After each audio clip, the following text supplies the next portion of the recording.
What is up, RotoGrinders? 5 o'clock on the East Coast on a Friday. I am back on vacation. I rounded down, whatever. We're a couple minutes late, so I apologize. I'm in this funky mountain time zone. I didn't know that was a thing. It's 3 o'clock where I'm at, which is just it's kind of goofy, but we're going with it. It's going to be good times for sure. Happy to be back talking MLB Dfs on a Friday night. I come back from vacation on a Friday. What a perfect, well-timed by me. Good job. And then the All-Star breaks right around the corner as well. Kirk Dees is joining us. Are we rocking the shades? I did not see the visuals. Yes, Kirk Dees and Andre both rocking the shades. Kirk Dees got the piano behind it. Have you showed off just yet, Kirk Dees, as far as the piano, or you just kind of killed some time when I was gone, or what? What did I miss? No, you did miss a lot, but yeah, Britt stole the my Britt broke in my house and did a show yesterday, unfortunately. But that was one thing you missed. But we missed you, more importantly. And there's a lot of rumors floating around there. A lot of Chop was saying a lot of things. I don't know, a lot of stuff about steam rooms and saunas. I don't know. But those are chop backs, most likely. Yeah. How was the wedding? Yeah, it was great. It was lovely. Yeah, it was in Denver, Denver Athletic Club. The only tricky thing was I think we caught the hottest day in all of Colorado. It was like high 90s or so. It was on a rooftop as well. There was kind of a canopy that covered some things, but the actual ceremony was like you're just baking. I felt bad for the groomsmen. But yeah, it was good times. How'd you get those great seats? Are you jumping now to the ballpark game that I went to? Yes. Do you want to knock it all out right out the? All right, let's get Dre in here first. Sorry, my bad. No, you're good. You're good. I'm looking at a couple other things here on my side. So yeah, I get to talk about the trip because I actually want to hear about it too. How was it? It was cool, man. It was my first time ever in Denver. I've never been in Denver before. It was my 18th ballpark I've ever seen in person. And I think Coors Field is probably top 3. It was fabulous. Have you ever been, Andre or Kirk Dees? Yeah, I went last year for the live final, so it was amazing. I have not been. Nice humble brag there, Andre. Live final, man. This was not a live final. I actually had to pay for my own tickets. I got denied suite seats. I actually as far as the DK rep, and yeah, we had to buy tickets like peasants, like schleps. Oh, can I say this? I went with Draft Cheat and Mangone and Dude Manpa, you may know from Twitter. One person out of those 3 have paid me so far on those tickets. I laid out the money. It's been a week. Well, DC is number 1. Didn't pay you. I know that. He paid. I gave him a reminder. I said, "Listen." Yeah. He doesn't. Okay, that makes a lot of sense. I would guess Mangone paid you, but you're saying no. Mangone didn't pay you either. Nope. The Mangone stiffed me so far. DC has it. There was a lot of talk about Mangone was crashing on Big T's couch and wouldn't leave, and you had to get him out for a while. There was a lot of so maybe that makes a little sense too that he didn't pay. I don't know. The interest is accruing. I don't know what's going. It's like $46, man. We bought nice seats, and you're going to make fun of the seats, but actually we wandered around the ballpark as well too. In that place in Colorado, the right field line up in the air, where you're essentially a mile high in the air. It's just kind of like a standing room only bar section. It's actually really, really cool view. But our seats were good, for the record. We had very nice seats right on the third base line. We sat there for like 4 or 5 innings or so, and then you just want to wander. You're at a baseball game, you want to meander. And just taking the sights, and again, super impressed. Even the area around it's nice as well too. Everything they have built around it too is kind of like a nice little. They make it an event. There's a lot of places to hit up around there. So yeah, I have nothing but positive things to say about Coors Field. I was bummed because I had the over. I bet the over all the way up to 18, and we were looking at a possible 6-6 tie, and just needed one more hit, and that could have been good times. But you can't bet the under, Andre. If you're in Colorado. I think Grant was telling me to bet the under. He's like, yeah, you get the under is actually the sharper bet. I'm like, I'm not going to the game and rooting for outs. I can't be that guy. So you definitely can't be that guy for sure. You gotta always go with the over, especially when you're in a game, because you want it to be exciting and you want all the runs to go off. You got to do it. What's up, chat? I missed the chat as well. Brian, while on vacation, how many people complimented your mustache? Over under 4.5. The under is a lock. Smash the under. That is the best bet you're going to find. 4.5. That's a bad line. That house is going to get smashed. Yeah, I missed the chat. See the chat. Carl's asking the chalkiest starting pitcher on Fanduel. Of course, we'll talk about that in a second. We're here for the next 2 hours plus. Y'all got Dave Potts, Cheeseisgood. You get Derek Carty, Chief Meteorologist Kevin Roth coming in. about an hour and a half or so. So, we're going to have our time to talk to slate a ton, an hour and 20 minutes still. Plenty of time to break stuff down and whatever you guys, whatever's on your mind, feel free to chime in as well. I'll do my best to keep my eye on the chat. Kindly, we would appreciate it if you hit that like button, to smash it, caress it, whatever your adjective of choice happens to be. Turn on notifications, subscribe to the channel, all that good stuff. Andre, what have I missed? What's going on? Anything interesting in the last week? Anything of note? Not really. Besides last night being so close to winning $1 million. Like, what happened? Literally I posted the screenshot. Like literally, needed 2 strikeouts from It was crazy. It was like literally 5 things that were within like a strikeout or 2 and just a couple bases. So it was right there. I thought I had it. So, but we're back again tonight. I'll be probably posting my thing and scores and outs in the next like 10 minutes, so we can get that going and win some money. How about yourself, Kirk Dees? What do you have for me? By the way, I do appreciate people are adding Mangone and DC on Twitter now. Tell them to pay me. That's great. Public shaming has never hurt. Sometimes, for the record, it's not. I'm sure they're going to pay me. But it's. Let me just tell you, personal experience. I would keep on them. Well, wait, with those two in particular, at least one of them. Potentially was a late payer and then CP Corona Poker Club. Potentially. Well, the person you're which is back, by the way. Say it again. The Corona Poker Club is back, and how is it? How is the sequels really as good as the original? No, we're playing smaller games, but we're getting ready for All-Star break, and we're expecting a lot of games going on in All-Star break. So I know you're still in there, Dean. You're still a member. I know you probably creep around or whatever, but come join us for a game. I'm such a fish. Yeah, but that's the part. Yeah. Just a little friendly game.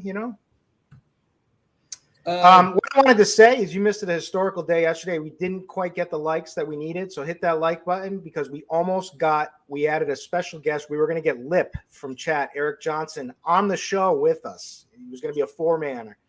Booth yesterday. So we didn't get that, but let's get those likes going and maybe we can make that happen tonight.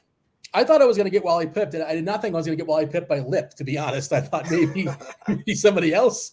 But all right, fair enough. Yeah. By the way, Mark in chat, Drizzy, saying Drizzy cracked a 6-homer parlay last Friday and won $10,000 off $50. Is that you? Is that correct? I didn't crack it. Maybe he played it and won $6,000 off of it. I didn't win that much money off of it. I don't remember that one. Maybe I combined too much of it together, but that's typically me. I always overdo it. So I could have probably put one out there that hit 6 out of them, but I know I had a good home run night last week too as well, where I got like 6 or 7 out of like 10 or 11. It was like on the way to like crushing it and another $1 million. But if I was all these times I could have won $1 million, I'd be filthy rich. Well, you've done it once, though, which is more than most people. Yeah, but I mean, when you want to do it again, like in this, I think you get a better high off of when you're doing it from gambling, especially when you're doing like with these sportsbook apps. It's a different feeling. In this economy, that winning in the past $1 million isn't worth that much anymore. Yeah, definitely not. Mark in chat is saying that he won the 10K, so congrats to Mark. Yeah. I piggybacked his homer, so thanks a ton. Oh, he's thanking you. He used some of your home runs. There you go. Oh, well, thank you. I appreciate it. I'll keep them coming. There you go. All right, well, let's dive into the slate. Well, we'll talk all sorts of things. Obviously, plenty of time to knock everything out.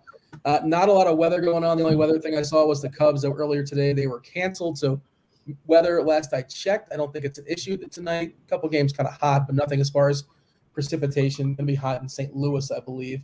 But all games should go. We have a Coors Field game. Pittsburgh lineup, that is officially out. That must have just cracked. They did put Sawinski to AAA, so obviously he's not gone, which is crazy. Yeah. The guy was kind of raking. I was hoping he was playing today too. You got to see what you have in Ben Gamble, I think. No, Calvin Mitchell's is on the menu now. Calvin Mitchell. You got to see what you have in Calvin Mitchell. He's a youngster, right? I think so. I'm guessing. I have no clue who he is. 23 years old. Okay, yeah, that's what I thought. But like Ben Gamble's like a journeyman. Pittsburgh's going nowhere, obviously. but he cracked the lineup. And you want to start there, Kirkies, because there's some really good pitching tonight, and there's Coors Field, and then there's the Braves against Patrick Corbin in a good ballpark. Some pretty clear spots. Pittsburgh and Colorado, obviously not the most fun offenses to attack the roster, but we're looking at 11 total. Jose Quintana versus Aaron Marquez. Aaron Marquez, obviously not what he used to be. O'Neal Cruz, how far can you hit a baseball in Coors Field? Like 600 feet if he actually connects. But it's still the Pirates and the Rockies. What's your general overview, Curtis, as far as this slate? I like it. We have a lot of good pitching that I like. So it's going to be, on the top end, there's only a couple of mid-range guys, and there's not really anybody for like the real cheap crappers tonight. So, but there's plenty of bats to pay for. So it makes it interesting. So, to get like some of these stacks like Atlanta, which is like going to be a really good stack tonight, I'm assuming, or Toronto, who certainly has let us down. But the pitching is stacked up on the top. So I think that's the priority. And I like Alek Manoah the best out of everybody tonight. He's my number one, but we'll get into that. But there's plenty. There's Darvish, there's Robbie Ray, there's Kershaw, there's Woodruff. There's, if you need to save a little money, potentially we could get, a possible high strikeout game out of Hunter Green. Also could go south very quickly. But he would be that kind of mid-range guy. Then we've got like Urquidy, if you want that safety against the A's, who are just, they one night they got it. They got the slate one night the other night with Lip, and he didn't even get first place and everything because I didn't see any screenshots. So I'm like really upset. I mean, maybe he did well, but like I expected him to take all the money because he was talking in chat that night, San Fran and Oakland, obviously, because they were the two worst stacks, and they. I like obviously, like of course he likes the two worst stacks. Yeah. But we got then you got like dumpster dive, like it's not even depending on the site, like Zach Plesac maybe, but that's really just trying to hope for McKenzie. I want to get something off my chest. I'm really upset last night about my own decision. So I worked all day on a lineup. I didn't have a show, and I was like, all right, I love my lineup. I'm going to enter the 2K on DK, and and literally like 20 minutes before, I was like, you know what? If I swap Swanson out, I can get off of McKenzie and go up to Burns, and I can play Edman. And then I wasn't sure of myself, so I tried to ask it in crunch time just for Cheese. And I asked the question twice to Cheese, and Roth never freaking read my question.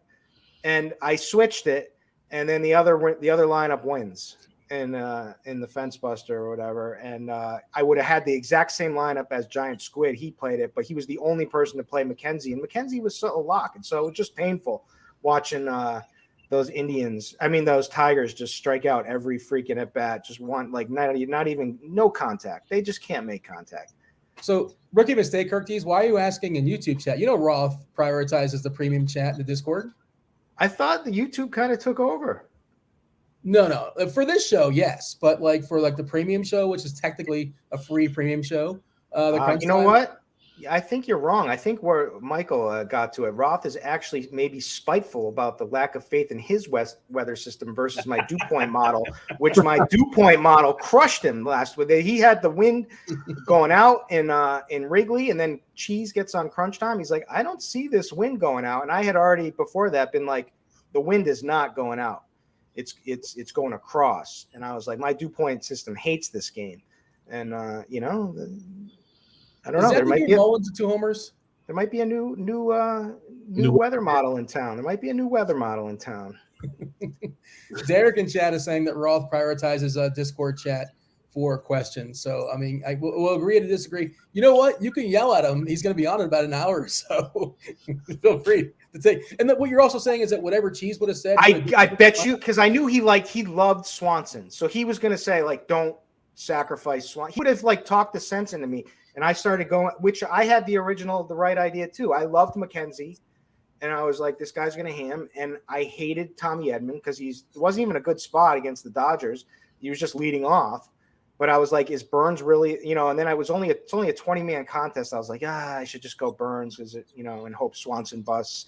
Immediate first inning homer, and then immediate like 3 Ks in the first inning for McKenzie. And I was like, the tilt began. I was tilting all night. Yeah, and you're one of those. You're an early tilter, right? First inning, if things go wrong, you're already tanking. Yeah, and here's a nice thing. My man Herb nailed it. These guys totally stumbled without you, Dean. You know, like there's something to be said for a host who keeps the show going. Yeah, well, some people say I derailed the show a lot too, so I don't know. No, but we got this hour and a half now. We quickly learned that there was a lot of just like dead air time. Yeah, you wonder why I start bringing up random things. That's the reason, because otherwise we can fly through this in a half hour, and then we're just sitting here. When is crunch time showing up? 47 minutes. All right, so big gulps, huh? Herb, he's saying Dean needs a raise, so you know what you do is you hashtag Dean needs a raise, and you get that going on Twitter, and let's get this thing going. It's a better hashtag than beat Dean's meat. Yeah, like I was trying to see which way was the right way to do it. I'm still wrong on that, but what's your assessment here, Andre, as far as the slate? Again, Coors, big boy slate, 13 games, 11 total, not the most appealing of offenses. Pittsburgh, Colorado, Atlanta, in Washington just looks awesome against Patrick Corbin, all that power, locked in for 9 innings. Toronto, it's Zach Greinke. He's not good, obviously. The roof is open for what it's worth. They got, I wouldn't say they got embarrassed last night because, baseball, any team could beat any team in baseball, and they essentially lost to a AAA team last night. And the Royals lineup is bad again. And I assume we'll talk to you, Kirkies, in a second as far as why you like Manoah the most. Obviously, the lineup matters, and that Kansas City lineup is pretty rough around the edges. Prado's like a legit prospect for them, but there's some names that are obviously missing from there. Andre, what are your thoughts here? Because, again, big boy slate, awesome pitchers up top for my assessment. I feel like you're supposed to pay up for pitching tonight. Where are you at? Yes, I am definitely up for paying for pitching tonight for sure. My favorite pitcher on the slate, I know everyone likes going to Manoah, and I don't blame them, but I like Clayton Kershaw going against this Angels team. I think Trout is going to be back. Is the lineup out yet? I don't know if it is. I didn't look at it yet. But if Trout is back, it still doesn't matter. And then they traded one guy to the Yankees yesterday too, I believe. So Wade, was it? Yeah, I think Wade got traded. So that's another one less bat that you got to worry about. A little bit of power in that bat too. So I'm glad for my Yankees to get him. But I'm just going to focus on Clayton Kershaw on the strikeouts. I think that's a way to get different. I'm going to be playing a lot of them. I still like the other pitchers like Woodruff as well. I like Manoah, but I think Kershaw's just my top overall GPP pitcher I'm going to go with today. Stacks-wise, there's a couple of stacks I do like out there, just trying to be different. Minnesota's good. Chicago is one of my favorites as well. I can't get away from Atlanta. It's hard to get away from them. And the Dodgers, a low-owned Dodgers team that can always go off and destroy any slate. I think you got to have some interest in them and the Yankees as well. Looking at the projected lineup for the Angels, we are projecting Trout in. It's not out just yet. They're probably waiting on him. It's also on the West Coast, so makes sense. It's not out just yet. Stefanik, how many different people have led off for the Angels this year and been terrible? I feel like they've had 7 different guys. How many people can we have that get more at bats than Trout and Ohtani? Let's see. But it's not good. It's not a good lineup, obviously. Kershaw, the nice thing about Kershaw, 98 and 102 pitches last 2 times out. They're building him up pretty strongly. Of course, they're not going to push him much beyond that. But, he should be solid. I don't know if he's my favorite. Curtis, you said your favorite was Manoah. I assume it's because of that the Kansas City Royals lineup. Well, it's both. I'm a big Manoah guy in general. So, first of all, they lost. Last night was a terrible showing for them. And Gaussman was okay. He didn't really have it, which I kind of expected. But the firing of the coach and everything, all the stuff going on in the Blue Jays organization, they got to come out and play ball tonight against this AAA team. So I feel like last night, they probably got reamed. And Manoah is a stud. He's always been a stud. He has strikeout stuff. He has big strikeout games. I understand he's only at 22.7%. In general, and this is typically not a high K lineup, the Royals, but this lineup is so bad. I think Manoah's going to be on top of his game. He's got the pitch repertoire. His velocity is back up. His velocity was down against Oakland, but that's totally a spot where it's he probably did that for his own load management type purposes against a bad team. Plays Seattle, his velocity went back up 2 ticks, which is back normal, and everything was good to go. He had a 25% strikeout rate in that game. And so I'm expecting I think he has a high floor, and I think there's still ceiling there. And I know a lot of people say he doesn't have quite the ceiling, but I think he does have the ceiling. So, and then other than that, I mean, I love you Darvish tonight too. So I'm perfectly fine with those two. But I also like Woodruff. Like, don't get me wrong. And, he's been electric these last few starts. The K stuff is there. And Kershaw's been incredible, like you said. And Kershaw's the best slider in baseball, right? Like you can all, and this is a great matchup against. It's not a curve as best pitch. It's both. Okay. But the slider is like his dominant, like get out pitch, and they may get categorized as the slider sometimes. But I mean, he has the best slider in baseball, and it's a great matchup against the Angels. And Cheese did say in the article, credit to Cheese, and like this is how I always give content. And, yeah, always. Anyways, that it's a tougher matchup, with lefty versus righty. They do hit left-handed batters a little bit better, and that makes sense with like Trout and Ward, but they're still fourth K percentage, right? So this is all about an elite pitcher and a high strikeout matchup, and that's all I really need to know. Pulling up our ownership stuff, I'll jump from DK to FanDuel. I'm going to check out DK first as far as the pitchers.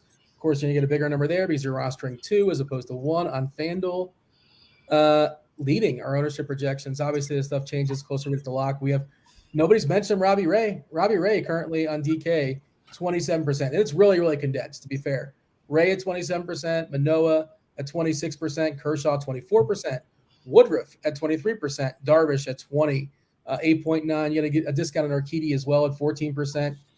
And then I saw somebody in chat ask about Zach Plesac. I just, Gerties, I don't think I'm going to stray from Ray, Manoah, Kershaw, Woodruff, Darvish, Urquidy.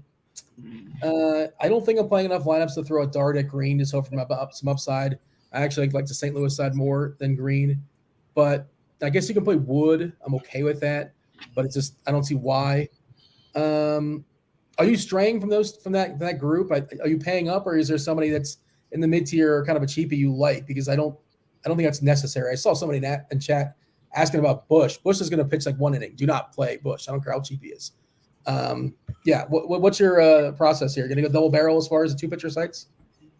Yeah. And someone said, did I say Wade no, I did not say Wade against lefty. I said Ward, Tyler Ward. Anyways, I have Hunter Green. I'm playing Hunter Green tonight. Okay. I'm chasing the Ks. It's strictly, there's risk there, and this kid's work in progress, but the kid throws freaking heat. Mm-hmm. St. Louis has cooled off significantly as of late.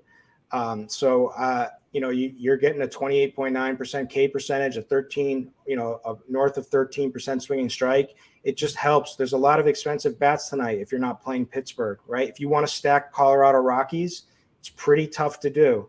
Like, these guys are pricey. You got Chris Bryant at 5.7. You got Blackman 5.3. You got Crone 5.4. It's tough. I was making builds there, but the way to do it was to get down to the 7,500 Hunter Green. And yeah, could it go south? Of course, but it also you could have a nice high strikeout game with a kid who throws heat, and then your Colorado bats go off and you're off and running. 90 degrees in St. Louis, 10 mile per hour wind to left field. It does get the fire emoji from Roth. Let's talk about that, Andre. What do you think of Green? I don't think I'm playing enough lineups to get there, but I think it's an awesome tournament play. Like, if you're playing Ricky Bobby style, I totally get that. But what's your stance as far as Green, Andre? I like him. I'm thinking me and Squirrel talked about him earlier today on the FanDuel show.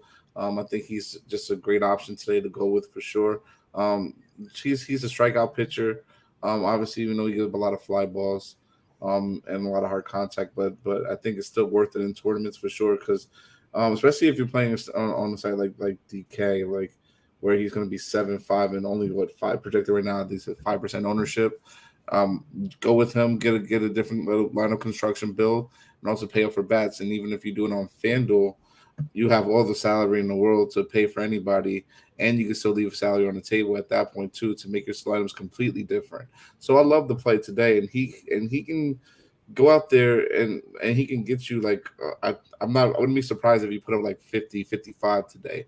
on a site like this, even though it's St. Louis and they do have a bunch of hitters with obviously in Goldsmith, Arenado, who else is on there? Carlson, a couple other guys there too. So I don't mind it though. So someone I definitely will attack in tournaments. Like if I'm making I'm probably playing like maybe 5 lineups tonight. I probably might make one where I'm playing strictly on FanDuel, but I'll probably have him in one of my lineups and have like a couple Kershaw and then a couple other guys too. But Green is a phenomenal tournament play and just going to be hardly owned at all. Let me speak one more thing about him too. I mean, he threw 114 pitches last start, which we can look at. All right, Phil, be quiet. We can look at that 2 ways, right? One is it could be a little bit, maybe there's a lower pitch load tonight, but I see it as that the guy was rolling, that everything was working. He was throwing 101 miles per hour on his fastball, and he had a slider that got about 50% called strikes and whiffs. And what am I always preaching? High heat with a slider, and then one more pitch, which he barely uses, which is a changeup. So things can get a little tricky if it's 2-pitch pitcher. But if he's not wild, which is obviously a big if, but like he could definitely go out and have a ceiling game in this spot. I'm a little worried about the massive amount of pitch counts in the last start, but whatever. It's just GPP, There's no reason for them to push them, but they are. So I guess they're going to keep doing it, at least for the time being. Maybe they shut him down later on in the season, but that's weird, right? O'Neill in the lineup is helpful. A lot of power, but strikes out a good bit. Probably gets a couple Ks there. Gorman as well has been scuffling against righties. 30% as far as some Ks, of course, in power as well, too. And Romine, the catcher, is really, really rough. So that seems like an easy out at the bottom for Green. There's your mush play. Play some Austin Romine. Have at it. Eric in chat is he added DC and added Van Gogh and getting the real story. And DC responded about not paying me for the tickets. And DC said, I tried the boomer. Oh, I tried, comma. There's no comma, but it's implied. I tried the boomer. That's me. Gave me the wrong Venmo, so now he has to sweat it out a little. I gave him no Venmo. He's lying. I could tell already. He says Venmo or PayPal. I go, PayPal. He goes, okay, well, I'll get that to you tomorrow. And that was like a week ago. And then I slid into DMs, and I'm like, just very gently nudging, just a heads up. I'm sure you forget. You're doing things. You're thirsty sometimes. And we had a whole conversation, and at no point during this conversation did he just fire up the PayPal. And then Mangone says he's the real victim because I stayed a night at his place, which I did. And because I could have driven all the way to Colorado Springs, but I was like, I'm going to stop at Mangone's and hang out with them for the night. And by the way, we saw Shamanaya in the bar after the game. That was kind of cool. I don't know if you saw that picture on Twitter or not. Just hanging out at the bar, like a foot away from us. Like DC's like, hey, there's Shamanaya. He pitched that game too. And DC's like, yeah, we're huge fans in his Colorado Rockies jersey. It's like, no, you're not. Big liar. So anyways, Mangone and DC are defending themselves. I appreciate Eric on my behalf getting the real story, and maybe we'll get a PayPal, a receipt at some point throughout the show. So wait, so is Mangone claiming like you owe him for sleeping at his place for a night? I guess so. I didn't realize that was implied. Didn't know. So then I'm thinking that maybe he owes Big T for like. There you go. I like how Eric is updating the story on Twitter as well. Much appreciated. There you go. So Dean, I just want to let you know if you're ever in Boston. Yeah, I got a free place for you. Is there how the amenities? Pretty solid. I've got great amenities. We have a pool. There's a gym everywhere. There's and the view is just insane. And then there's this bar right outside on a boat. It's called Tall Ship. It's actually on the boat, but then there's also like a lot that goes out onto the water. That's like an adult playground, with like whatever, like cornhole and all those games like that. And they have games. Gronk was there the other day. You would love it. You would love it. By the way, speaking of the amenities, I was there again. Much appreciate Mango. Let me crash at his place. He put me in a room that had how like some beds have like the box and the spring and whatever, just the bottom and nothing else in the room. I had an empty room. Again, no complaints. My understanding is it was free. But of course, it was free. Yeah, of course. There was no mint on my pillow. There was so tell us about Mangone's place. Where's he? It's actually really nice. Yeah, it's really nice. But like the room they put me in, he shares it with several people, and it's like a 4-bedroom house or something like that, 5-bedroom house. It's really, really nice. It's a nice neighborhood. Are they friends or like he like Craigslisted it? I don't know what the story is beyond that, but I can confirm it was a nice place. He's got a dog and a cat, and I like animals, so I was good to go. But allergic to cats. I'm out on the cats, but yeah, I hate cats. Why does everybody hate cats? Well, I'm allergic. I'm allergic to them. Oh well, I understand that. That makes sense. Urquidy's being thrown out in chat. What do we think of Urquidy, Andre? Not someone that I want to get to at all today. Like, no. Like, I feel like this slate. I feel like there's too many good pitchers up top to want to go that route today. Especially like I rather go with someone that has more. Like, I think Hunter Green just has more strikeout upside. Well, more strikeout ability, I should say, not upside ability than Urquidy. So I'd rather go with Hunter Green than Urquidy today, personally. It's not someone that's what I'm interested in at all. The Urquidy argument, obviously the Ks aren't spectacular, 17% in the season, that's pretty putrid, but it's the fact he's facing Oakland. Urquidy, you fire off that the plate IQ, and it's literally all red against when it comes to WOBA. One guy hits the green when it comes to ISO. The Ks are pretty good too. It's just a bad lineup. I know some people are going to be playing their Oakland stacks. Have at it. Good luck. But your thoughts as far as Urquidy, because Urquidy probably is safer than Green, but Green is a higher ceiling. I imagine you think the same. Yeah, so I'm on board. So like I said, so I was building lineups and trying to get builds with stacks that I like, and gets pretty tough. And so one of the ways is, like I said, if you put Hunter Green and you're chasing the upside, could go south, absolutely, but you're chasing that upside, and then you get a nice, kind of a nice floor, safe pitcher out of Urquidy, and he's right around that range. Now, the only other people in that range are Sandoval against the Dodgers, and I don't really want to mess with that. There's Tyler Wells I could get on board with against Tampa because they strike out a bunch. I think Wells is decent. I don't think he's great. He's decent. And then there's like Plesac, which is like it's just matchup based, but he shouldn't have a ton of upside. So it's like it just helps you get some of those bats. So I'm on board with it. I have a lineup with him and Green together, and do I expect to win? Probably not, but. Is Detroit worse than Oakland? It's close, right? They're both just so terrible. I guess Detroit's a little bit better, at least historically. I think they're better than Oakland. It's gross though. If you fire up the plate IQ, they have an 89 ISO this season versus righties. I know they've been a little bit better since Riley Green coming up, and not last night. Not last night. Well, Riley Green could not touch McKenzie. He would strike out. He struck out. He was 0 for 4 strikeouts, and he could not touch his curve. And he knew he was throwing it he did the same mix every single at bat with him, and it gave 2 strikes. Here comes the curve, and he was like Joe Boo. Pedro Serrano is what you're talking about? Yep. Throwing the curveball. Jose. Oh, yeah, says, not Joe Boo. Sorry, Pedro Serrano. Yeah, I know what you're talking about, though. Yeah. Jose says, how about Palante? And then not just how about Palante, but Palante for cash? No, we're not playing Palante for cash. No. You don't play him in tournaments at all either. Just don't do it. Like Palante, they're going to, what is it? Palante, it's at St. Louis. They're playing Cincinnati. Cincinnati's a good hitting team. You know what Palante is? He's a disgrace to your name. Is Andre Palante. It's a disgrace to your name, Dre. Is his really first name is Andre? Yeah. I didn't know that. I learned something new today. I didn't pay attention to his first name.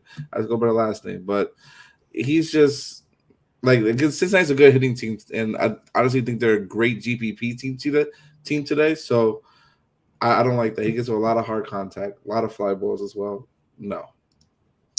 Hey, Kirk Dees, Quintana, how does his pitch mix work when it comes to cores as far as the elevation helping or hurting? Does it hurt his arsenal more than most? Are you aware of what his arsenal is?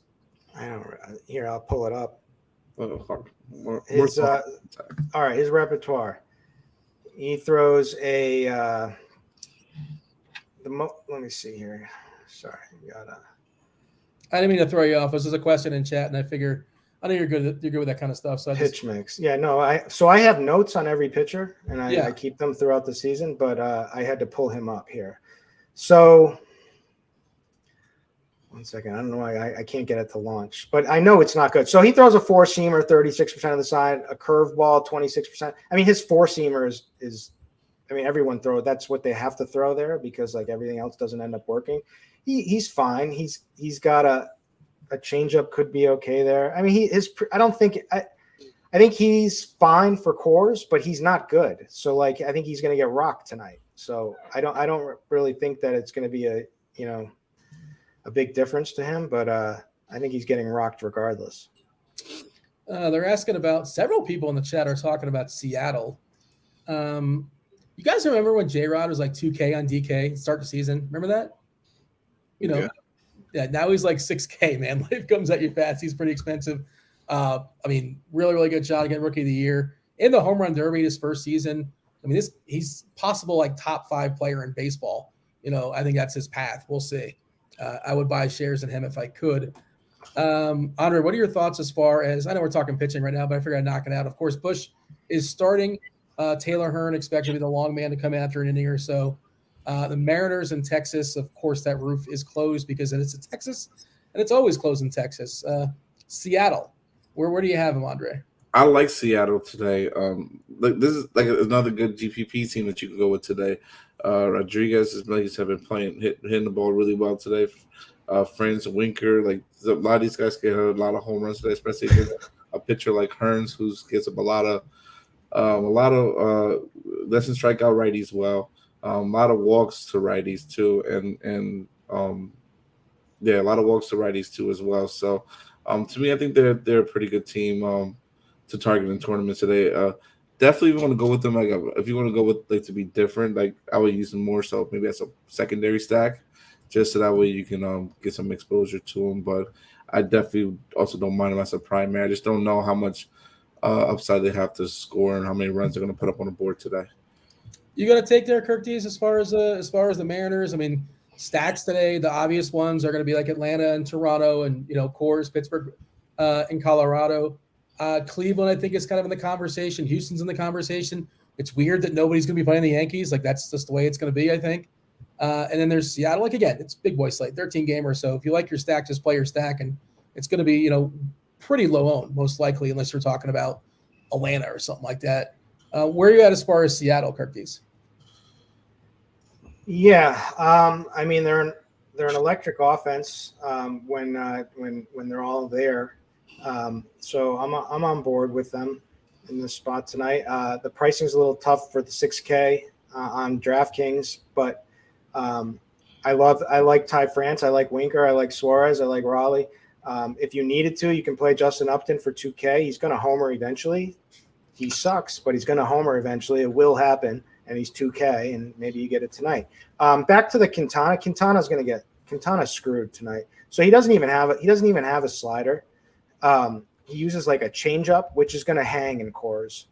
And so when I was just looking at it here, so I wanted to add to my love for. Give me the final score in that game. Give me a prediction. 11 is the total. You like the over? You like the under? It always goes under, but in the first game of the series. But let's go over tonight. No, it's good. Like I don't think Pittsburgh's gonna rock Marquez at all. I mean, Pittsburgh is horrendous. Yeah, there's some weird names that might be. I don't know how old they're going to be. Again, and they're probably pretty cheap as well. I've not even fired up the 9-hole guy. I don't even think I recognize his name. Jason DeLay is the catcher. Marisnik is playing baseball there. He's a good outfielder. He's probably good to have in the outfield. A lot of grass to cover. Kevin Newman is just contact guy, but pretty terrible. By the way, I have an update. I've received the payment from PayPal. Oh wow. Somebody got shamed to bang. Travis Mangone. He sent me $46. Yeah, he did the right thing, and DC still holding out, right? Shout out to Eric for coming through. Are you gonna give Eric? Are you gonna send to Eric a little $5 processing fee for helping you out here, speeding up? DFS for life asking about the Houston lineup. Who are these guys? So yeah, Yordong is hurt, and Altuve is hurt. Don't sleep on that Houston lineup still. I still think they're interesting. Yeah, Myers is the guy that has some power. I like Pena. Cormick's got power. Are they going to be lost now? Like you can one off like Tucker if you want to, I suppose. DeBone leading off is, he's not 2K anymore. He's 3-3. I don't know how much you need that savings, but he's there. Well, what's your thoughts there, Andre? As far as Houston, sounds like you're interested. Yeah, I wasn't at first until after earlier today after I was looking after I did the FanDuel show earlier today. I started looking at Houston a little bit more in depth, and like you said, Myers has power, Pena, Kyle Tucker, Bregman, Dubon, like all these guys, they're not the normal guys that are Houston, but Irvin has not been pitching well this season at all either. 60% strikeouts overall, 14 to lefties and 16% to righties. He has a 44% fly balls to righties, and there's pretty much a righty in every single lineup in this whole lineup except for Tucker and Majevich, I believe is his name, if I pronounced it correctly. So to me, and he gets a 36% to ground balls, which is high on both to righties and 43 to lefties too as well. Like these guys have a high ISO, especially against the fastball, which he throws to pitch at 34% to righties and 22% to lefties too. So I like all these guys in their lineup today. Pena is probably one of my favorite guys to hit a home run today, as well as Kyle Tucker. I like those two guys just to go yard tonight. So I like this lineup, and I think they're sneaky as a whole and can possibly be a GPP winner for today on the slate. I like Siri looking good for 2K down there. Yep. See, all these cheap stuff, like the Pittsburgh stuff's really cheap. It just, it's pointing me to just play good pitchers. Like I'm not going to mess with any of these cheap nonsense. I just don't see. I know it's tough to stack some of these guys. Obviously, you can't get everything you want if you're getting a combination of, two of Manoah, Kershaw, Ray, Woodruff, or Darvish. But I think I can get enough of it, or I'm going to focus on that as far as my main lineups. Andre, are you playing any of these nonsense guys like Palante or Hutchinson or obviously not Bush, Smeltzer? I guess you can make an argument. Wells has been okay. The dude for Tampa's good, but I don't know how long he's going to go. He's not going long at all. Yeah, I think he threw like 70 pitches in the minors in his last start. So, but yeah, he's not going to pitch much beyond that, and he's not cheap either. I don't think I'm picking on Boston with Montgomery. I know there's no story, but still, yeah. Eovaldi also coming back tonight versus the Yankees. I don't really want to pick on the Yankees, and Eovaldi probably subdued a little bit as far as his pitch count. Andre, are we straying from like these 6 or 7 guys, or is that basically the pool? No, I think that's basically the pool. Like, I think sticking to these guys up top alone and mixing it in with whoever you like. As far as if you like for DK, if you like someone that's cheap, that has some like strikeout upside, or you feel it's deemed safe for you, play him. It's a big slate, so anything can happen tonight. It's going to be something that's going to be probably weird off the board that's different. It takes it down. So I personally like Hunter Green a lot. Just like Kirk likes he likes Urquidy more. So no, I like Hunter Green more, but I'm on board with a little Urquidy. I think he's fine if you need him. Yeah, but I personally would just be like Hunter Green is my cheapest guy I'm going with. If not, I'm sticking up top to the guys like Woodruff, Kershaw, Darvish, even if you want to dabble in there too as well. Kirkties, you're also known as Kid Yahoo. The chat's talking about Yahoo a little bit. I guess some of the Pirates, like Van Meter leading off is $7. Like that's the point. I don't know how much you need that, but it's there if you want it. $7 that's still the floor, right? On Yahoo, I assume. Yeah, that is the floor. Yeah, I don't know. I haven't. I what is that? What's that beat? I don't know. Me. Gotcha. Yeah, I think he's in play. I think he's fine. I mean, let's pull up pinch hit risk here on the bat. Let's see what these, because I feel like there's got to be Michael Chavis is lurking, right? Yeah. Let's see. So apparently Trout is not back according to the chat. Let's confirm this. Yeah, Otani, Ward, Rengifo, Adele, Walsh, VR. Suzuki, Marsh. How much does that move? Somebody was saying Kershaw was their top guy. Was that you, Andre? Yep, I love Kershaw. Like I was like, if Trout's out, definitely he's gonna be like my top guy for sure. But that just solidified it. You moved them from 1 to 1. Yes. How about yourself, Kirk Dees? How much does that move the needle for you? No Trout in the lineup for the Angels.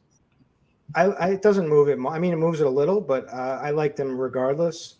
I mean, he's right there. I'm fine with all of these guys. I'm fine with Manoah. I'm fine with Woodruff. I'm fine with Kershaw. I'm fine with Darvish. I don't really want Robbie Ray. I feel like this is a bad matchup for Robbie Ray. Texas strikes out, only 16th in K percentage. They're second in ISO, second in WRC plus against lefties. I know when Ray's on, he can mow down anybody, but he's kind of the guy that I like the least out of all these guys. But Kershaw's right up there. Do you think it's weird that he's the number one guy on DK as far as ownership? Again, it's really, really close. 26% right now for Ray. Manoah's 25, Kershaw 23, which I think that's going to go up a little bit with the Trout news. Kershaw's cheaper than Ray also. I think Kershaw's going to jump Ray in ownership. Is that reasonable to say, Andre?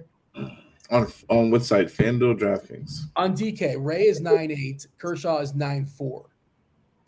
He should jump. I thought he would have jumped him already because of the matchup with Ray against Texas with Kershaw against the Angels. I would have thought that would have been already like that, but he should definitely for sure now. It is weird that none of us are really talking about Ray, and of course you can play Robbie Ray. But it's chalk Robbie Ray, right? It's chalk Robbie Ray with a bunch of other options tonight, and also a good matchup. Texas, it's a tough matchup for him, and Texas has been swinging the bat well right now. Mm-hmm. I'm trying to figure out who Elier Hernandez is, and if he's nobody's hotter than Corey Seager.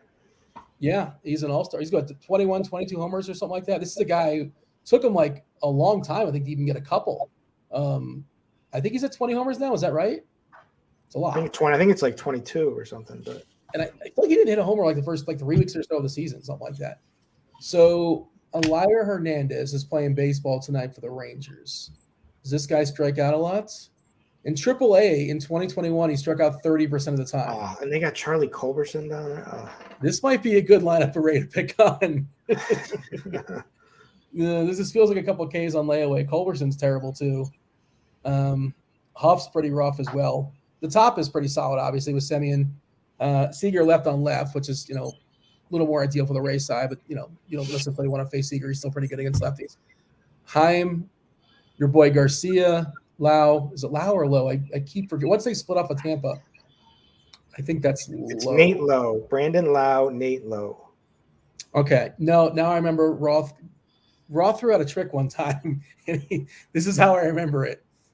Nate Dogg speaks low, and that's how he remembers that Nate low is low because that's. But you know what? You didn't just remember it though. I know. I you're right. But now that you said it retroactively, yeah, I feel like we're ignoring Ray too much. He's in the mix. Yeah, of course he's in the mix, but. I think Ray's definitely in the mix. I think it's just too, like you said, too much chalk on him. Too many people are playing him, and I just can't do it. I like playing him when he's not chalky at all, and that's when Robbie Ray tends to have his better games. So I'm just not gonna go that route tonight and roster him as much. Probably if any at all, and just go, like I said, more Kershaw and Woodruff. I like Woodruff a lot better, and Manoah. So. Just go with these guys and just don't play Robbie Ray. Robbie Ray's also on FanDuel, he's 10-7. He's the most expensive pitcher on FanDuel. When you got guys that are in probably better matchups that are cheaper and have just much upside. I'm guessing the ownership's not the same over there. Let's take a look. Maybe I'm wrong. Well, we have 19% for Ray on FanDuel, 18% Manoah, 11 for Woodruff, 10 for Kershaw, which again I think that's going to go higher, and 8 for you. Darvish. Andre, this is a good question for you because I know you MME a ton. Brian says, does anybody use the OIS button on Lineup HQ? The only in stack button. I hardly ever use it. I feel like I hear you talk about it often, and I think you do use it. I do use it. I just use it on some guys, not every guy, because most teams that I do play when I do stack them up, I keep the stacks as a whole for the most part. So But if it's like someone that like say, hey, like I know for sure, I'll run my lines at first and see what comes up. And if I see a guy that I continuously popping up as a one-off that I don't want as a one-off, then I'll make sure I click the only in stack button. But for the most part, I tend to leave it alone unless this is a specific guy that I want to just target in stacks, or a guy that I know that's not good as a one-off, like a guy like, for instance, like Jackie Bradley. That's not a guy you want as a one-off. You want him in your stacks. They're asking who's got the highest K prop there in chat. Who is it? I think highest K prop, like strikeout prop. Well, if you look at, let me see. So as far as projections, I'm pulling up Derek Carty's the bat. Carty will It be was on Woodruff 40 minutes. I think so. We go. Carty has a Ray and Woodruff at like 7.4 each. As far as the actual betting line, Ray's 7.5 minus 111. So Woodruff is 6.5 at minus 168. So clearly the juice is on the over. What are you looking at to see K prop? In lineup HQ, there's a player prop button. That's what I thought there was. Where I can't. You scroll over. There's next to betting lines. You got to pass a whole bunch of stuff. There's a lot of things in lineup HQ. It's actually right in front of the umpire data. So you can see it. That's okay. I see the K prop. All right, good. So yeah, those are the two biggest numbers. Darvish 6.5 is plus 109. So the juice on the under a little bit. Extreme umpires, we only have 2 just yet. Not everything is in just yet. Obviously, it's a Friday night. We have new umpiring crews. Sometimes just beware if you care about such things. Sometimes these things shuffle and change. Once it's set after one game, then you know where they're going, obviously. But every once in a while, the assignments do change. But we have an extreme hitters umpire for Toronto and Kansas City, and an extreme pitchers umpire in the Tampa Bay Baltimore game. Let's give a summary, Andre, as far as the arms. We'll talk to the sticks in a second. Go around the horn, favorite plays, whatever's on chat's mind, some stacks, all that good stuff. But Andre, give me the summary as far as pitching tonight. Favorite plays are going to be at pitching for me. Clayton Kershaw #1 overall. Manoah and Woodruff probably as the second, as tied for #2. Followed by Ray at 3, and then Hunter Green. That's like my player pool right there for pitching. Nothing crazy. Yeah, I know you said it several times, Kirk Dees, but people are kind of jumping in throughout the show, getting off work, that kind of thing. Give me the summary as far as arms as well, and then we'll talk some stacks. Arms for me, it's Alek Manoah at the top with Kershaw, then Woodruff, then Darvish. I'm also fine if you need it with playing Hunter Green. Alex Wood potentially, depending on sites on Yahoo. He's super cheap. He's $31 down there. I think that that makes for a good GBP play at least. I may even play him in my main lineup. I haven't finalized it yet, but he's a play. Robbie Ray, I'm kind of lower than everyone, but he's definitely in play. I mean, he projects out as a great play. I'm just a little lower. If you really have to do it on site, maybe Zach Plesac, but just know what you're getting into. All right, stacks. We kind of touched on it throughout, but Kirk Dees, Atlanta, Toronto, Colorado, Pittsburgh, Cleveland, Houston. That's our consensus right now. Actually, you have all those as well. You've submitted your teams, everything, but you left Houston out, which I get. They're kind of the 5-16 for me as well. I mean, Irvin's pretty good. Irvin's pretty good. Like he survived because of BABIP, like on that start. Like he didn't get any strikeouts against Astros. But the problem is this watered down lineup. I think they'll probably get to him a little bit tonight, but it's still a very watered down Houston lineup. Is that kind of where you're at as well, Andre? Or give me a team off the board a little bit, like Atlanta, Toronto, Colorado, Pittsburgh, Cleveland, Houston. There we all see that. Who's your favorite off the board team? Let me just see how off the board they are. I just want to make sure, because if they're off the board like how I think they are, and I think they are, it's got to be your Yankees, right? Well, not necessarily. Yankees I'm going to definitely use a little bit, but I think, honestly, I mentioned them earlier before today, and it's the Dodgers.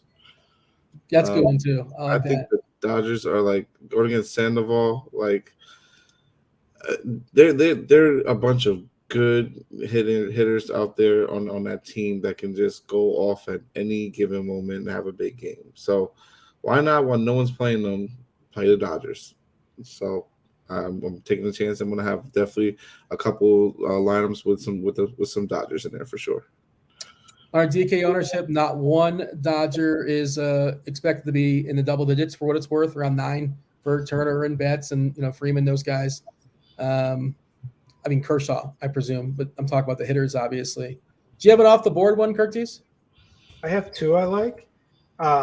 So number 1 is the Twins.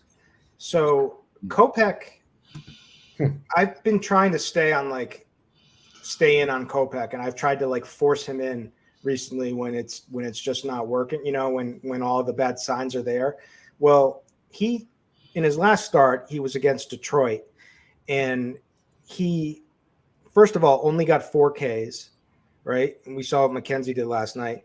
He was down 3 miles per hour on his fastball. He was throwing under 93. He was hovering at 96 all year long. So something is going on with Kopech, and the All-Star break's coming up. And so I think that the Twins could absolutely go off in this spot. So that's my number 1. Then the other one I like is the Cincinnati Reds against Andre. We got the disgrace to Dre's name. We got to take this. We got to take down Andre Palante tonight with these Reds. Yeah, Kopech, 53% fly balls this year, close to. Been lucky as far as home run to fly ball, 9.2%. But yeah, certainly. Look, the ERA is 3.35, but the Sierra is 4.7. A lot of walks too, almost 12% walks this season. I like that Minnesota. I'll just throw in. I know you guys both like Green, and I like Green too. There's a great dew point going down over there too. Where's the good dew point? In Minnesota. All right. I think if it's off the board, St. Louis. Because Green, when he's not electric, when he's not, his 100-mile-an-hour fastball is not working for him, he gives up a ton of fly balls. He walks too many guys, gives up a lot of homers. 2.32 this year per 9. That's too many, obviously. A little bit of a break pitching outside of Cincinnati, but like we said, the ballpark is good today, at least relatively speaking, in St. Louis when you consider the heat and the wind. So there's some good contact hitters in that lineup too. So I do like Green, but I think St. Louis is play both sides is kind of an interesting thought as well. I might have a little St. Louis stack working in one of my lineups. Let's go around the horn. Fair play is position by position. I do see some questions in chat. Going to try to monitor those. And, if you have a question regarding catchers, that'd be perfect. Now is the time to ask them. Just if you can time that just right. Shannon wants to know, who was talking about the Reds? Was that you, Curtis? Yeah, and I answered. I just answered in chat. I said 1 through 4. Okay. Were the ones that I like mainly. I mean, you could use Solano. You could lose Naquin. Naquin could go yard for sure, but there's pinch hit risk there with him always. Let's talk about catchers. Catchers always exciting. Of course, Fanduel, you do not have the roster one over there. DK, they ask you to do so. Perez is not catching for Pittsburgh, right? Yeah, we talked about that. That's this Jason Delay. Okay, because he was going to be the cheapie on DK that kind of made stuff work. Now where are we at on DK as far as catchers? Do we have the money for Kirk? Do we have the money for Will Smith? Gary Sanchez is pretty cheap. Did he crack the lineup? I suppose he did. He's betting 9th. Oof. Yeesh. But all right. Where are you at as far as catcher? Kirk, number 1. Diaz, I like, even though he's betting number 9 too. I think I like Alfaro against Bumgarner if he makes the lineup, which he should. He did not. He's not He didn't. Okay, then I don't like that. That's Nola. Yeah, Noah's betting the 7 hole. God, Nola's just been brutal. See, he doesn't.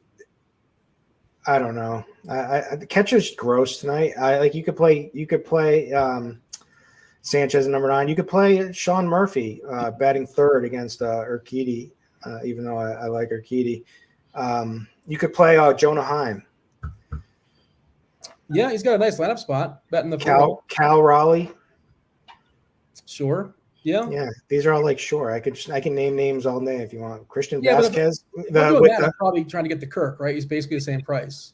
Yeah. Obviously, ownership's a thing. Kirk is the number 1 if you can get him. Kirk. Andre, is there many catchers in your pool? I like the Braves. I like Contreras is fine, but 5.4 for Contreras, get out of town. Cheap on Yahoo. He's $12 on Yahoo. Yeah, that's pretty solid. 2.7 on FanDuel is fine. Yeah, but say 2.7 on FanDuel is a phenomenal price. So yeah, that's a no one plays those catchers over there. Yeah, so like Contreras is one I would look at. Kirk as well. Will Smith. If you want to go to Coors, going against Quintana, Elias Diaz. I think he's a sneaky guy in a nice 9 spot today. That's really it. I would probably honestly use his position more so for my stack. Austin Barnes is another good option if you want to go with today. And if you are attacking Eovaldi, I don't mind Higiosa or whatever how you pronounce his last name. But Kyle. Just call him Higgy. Yeah, I'm just gonna call him Higgy. Kyle Higashioka bats in front of Joey Gallo. It's just wild. You know what? Every time the Yankees play the Red Sox, I don't stack it, and I say to myself, "Why didn't I just stack this game?" It's like they always just like go off. They seem to be. They always get goofy, right? Yeah. 8.5 total, and like this game's going to be pretty much ignored. Good ballpark as well. I know Story being out, hurts the Boston lineup to some degree. Judge is 6.6 on DK, which is like, man, that is a big boy price. I get it, but people are not going to be rostering him at all. Dodger lineup just came out. I think it's pretty standard. Betts, Trey, Freeman, Will Smith, Justin Turner, Hanser, Alberto, Thompson, Barnes, Lux. So there's no Muncy. No Belly. No Belly, too. The 2 lefties. Okay. They are lurking, and guys like Alberto and Thompson yeah. Possible pinch hit risk if things we get a righty out of that pen at some point in the game. All right. First base. This is more exciting, Andre. Oh, boy. It's Team Girth. Daniel Vogelbach. I mean, this is in Coors Field. Come on. He's too cheap.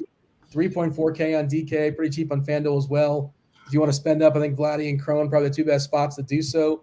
What say you, Andre? Yeah, I like those guys for sure, definitely. But a little off the board, Free money, Freddie, a lefty ago, but I love him today.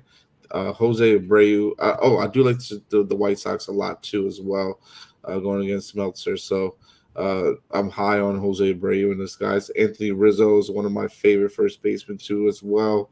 I probably am going to have a Yankee stack, honestly, now that we keep talking about it. You have to. I just have to. Being a Yankee fan, you got to have it. Paul Goldschmidt as well. Someone else I'm very, very, very much interested in. And Luis Arias, I don't mind doing that too, going against Kopech. Some of these games, I think you just play both sides of them and can go off and be really good today in tournaments. As far as that game with Minnesota and Chicago. So yeah. Curtis, first base. I mean, it all starts and ends with Bobby D. No, I'm kidding. I might have to play. I'm looking at a Red Sox stack because if Dre's playing his Yankees, I'm going to have to play my Red Sox. But I mean, it's Team Girth, Vogelbach, but like, man, it doesn't make me very comfortable. But CJ Cron, if I could get him, definitely. This is like such a good like double dong spot for him. Vlad, Josh Naylor, I like a lot. He's cheap. He's only 3,800. I mean, I do think Bobby Dahlbach is playable. I mean, you're looking for a home run here. He's going to probably hit one or strike out. Let's see. I think is Kirilloff. I don't mind too. Is he in the lineup for the Twins? Because I like the Twins. Kirilloff is batting 6th. Arise leading off. Correa, Buxton, Kepler, Polanco. Kirilloff and Miranda, like either of those guys are little flyers here. Both cheap too. Yeah. Josh Van Meter. Do we like Josh Van Meter as a cheapie? Like he's 2.9 leading off. He's got significant pinch hit risk, but he's got like 28. Labatt has him at 28% pinch hit risk. Well, how many lefties are in that bullpen? Because basically it's Ty Blach and like one other guy, right? Mm-hmm. I think. I haven't checked this in a few days, but is he's back, right? Blach is not. Is Blach hurt or something like that? He hasn't pitched in a while, or what? They have Gilbreth. So far as I can tell, it's one lefty for Colorado, unless Blach is just kind of lurking and I'm unaware what he's up to. But it's a righty heavy bullpen for what it's worth. But you're right. If a lefty does come in, I don't know. The bat says 28%. You're trying to say that you know more than the bat, Dean? No, I'm not. I'm trying to say, like, if you're going to bring in the lefty, Gilbreth, who, by the way, pitched on Monday, Tuesday, and Wednesday. He got the day off yesterday. I assume he's available today. But if you do bring him in, you're probably bringing him in for Van Meter, Gamble, Hayes, and Vogelbach, 3 out of 4 lefties. Cruz can't hit a lefty at all whatsoever. Yes. It's been struggling. Yeah. But, man, when he gets a hold of it, that guy, it's like – No, he's good. He against a righty all day long. Like but he is – you are drawing dead if you see him hitting against a lefty. Where are you at as far as second base, Kirkties? All right, second base. So that's, I mean, Van Meter on some sites, but Tommy Edman, is he? He's cheap. Maybe Brendan Rodgers is probably my favorite play. I love the Rockies tonight. I keep saying it over and over. Jonathan India, I like the Reds. I like him batting first. He's just consistent. He's always fighting for you out there, Jonathan India. So I like him. How do you know? How do you distinguish that he's fighting for you? Because he does. He's always trying to steal. He's always trying to do something. He's getting the RBI. He's putting the ball in play. He's a gamer. Other guys aren't trying that? He's a baseball guy. You know what I'm saying? He's a baseball. He's a professional hitter. Is that what you're saying? Yeah. Andres Jimenez. Now he added an S, but this he's Andres. He's not disrespecting the name. This guy's been raking. Had a big night yesterday, but he's been doing pretty decently all year. Had a little rough stretch, but I like Polanco for my home run call tonight, period. So I'm definitely on board with him, even though he's priced up a little high. But those are some names. According to Booby in chat, which is a valued source, a 1-1-1-1-1-1-2-1 took down a Yahoo tournament yesterday. So shout outs to all the non-stackers. Look, I've been preaching that since day one, that you don't have to stack on Yahoo because there's so many pricing mistakes. So it's like when you force stacks, you can still stack, and it depends on the night. And I do stack when I max enter a lot, but you don't have to.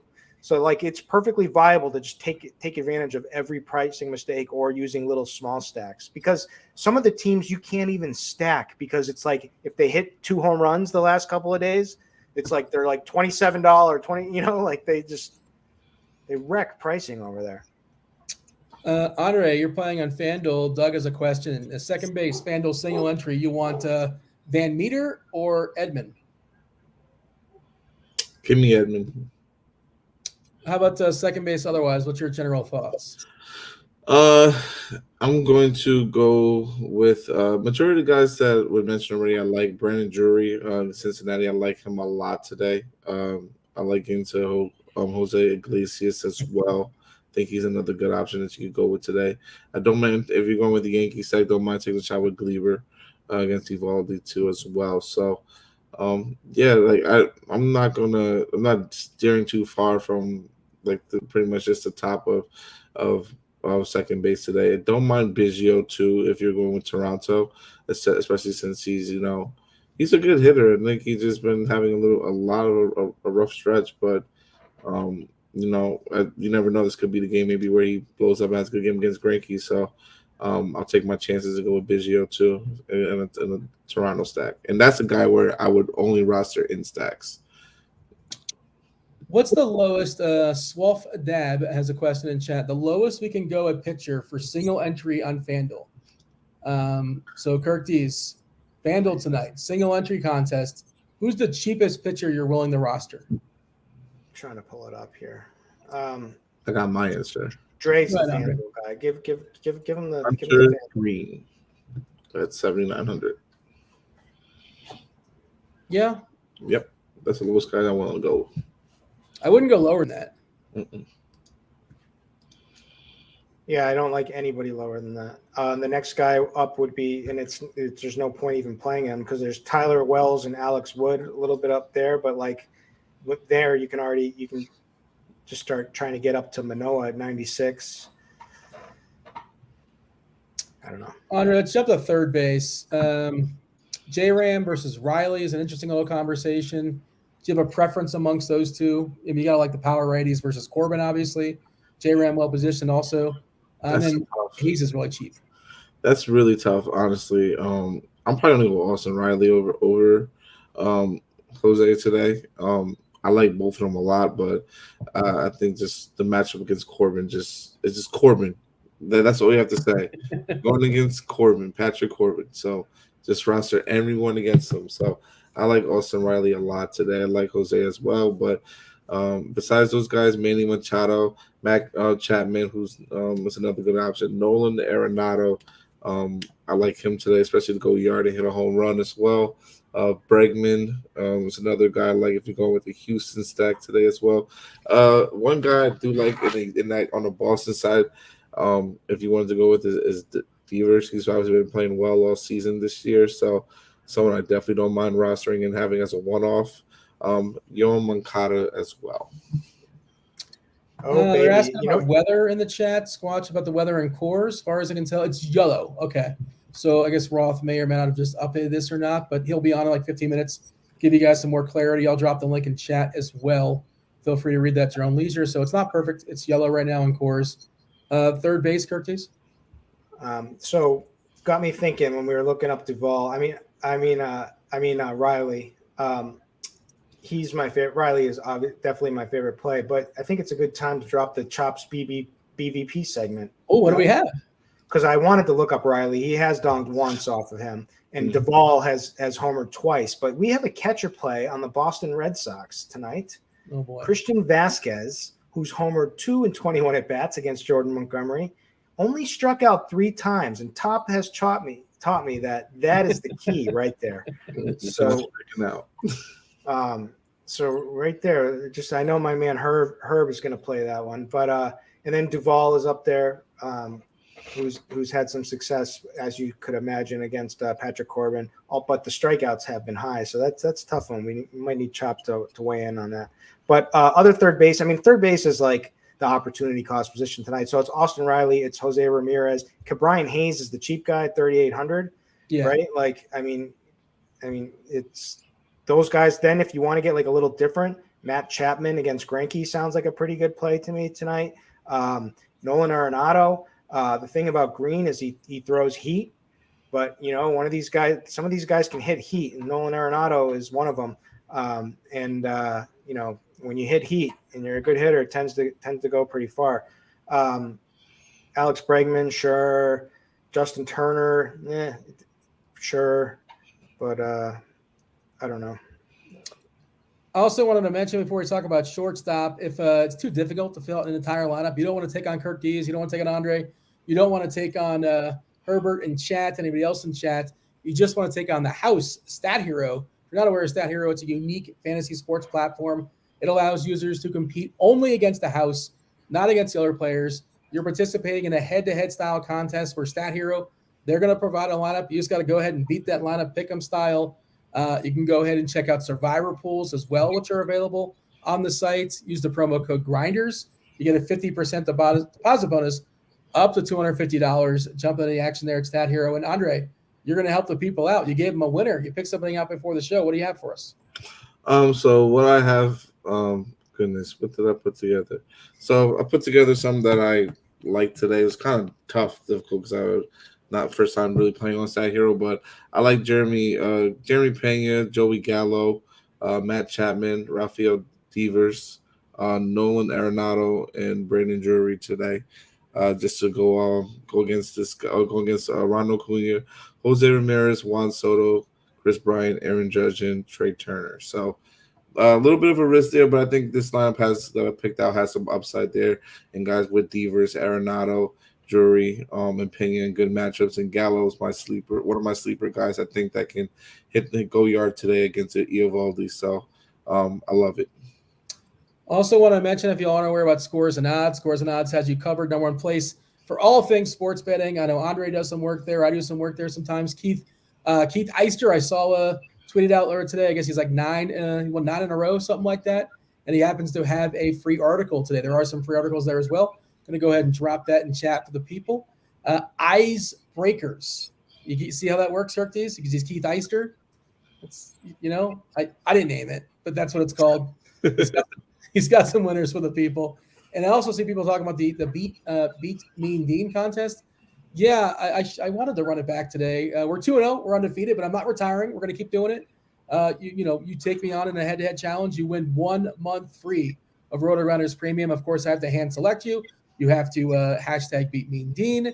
We'll get that going next week for sure. We'll bring it back. But my undefeated streak is going to be on the line.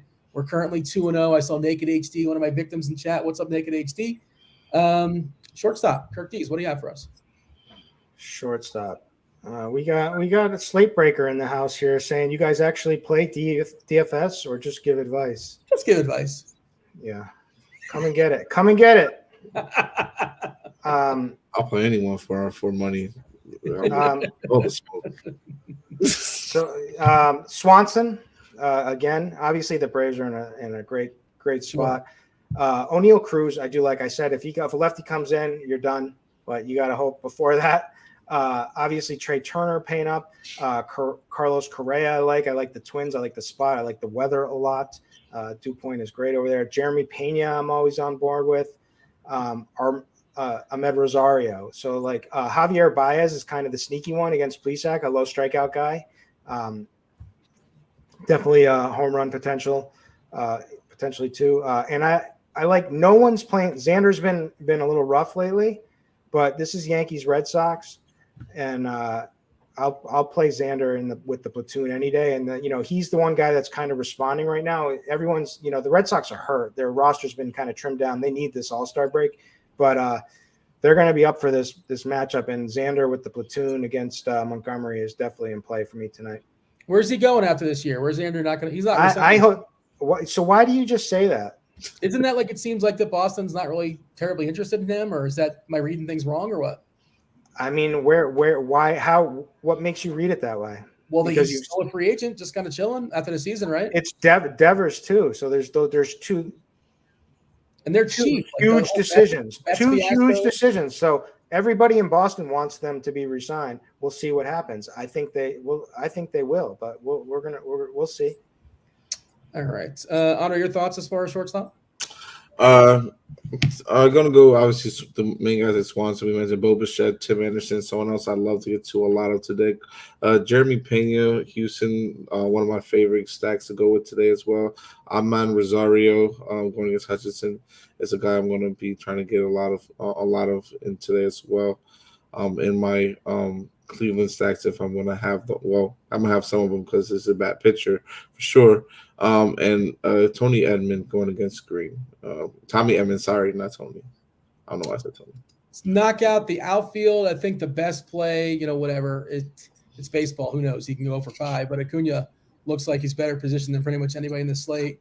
Man, yeah, you got to spend for him, obviously. Yeah, I saw that note as well. Eovaldi apparently limited to about 80 pitches. Go ahead. You want to know what the key to winning slates has been recently? What is? Because I've not played DFS for a week. The question was actually a legit question all year. I've been, mostly sports betting and at weddings and things like that. But what is the key? What's been going on lately? Switch the Acuna and Harris projections. Harris is good. And just play accordingly. Yeah, he'll never get out of that 9 hole, it seems, at least no time soon. But I like him, and especially on the road where you feel really good about him getting 4 at-bats. At home, sometimes he loses that 4th. Have you ever played him, Dean? Oh yeah, I played him a lot. Yeah, for sure. Yeah, because he's got speed, obviously, and that nice little power as well. Still developing. I think he's a good fielder as well, for what it's worth. Who cares about that? You don't get any DFS points for that. If you did, you'd roster yourself some O'Neal Cruz. See, Derek's been calling him Money Mike. He said I've been playing Money Mike every day. He's good.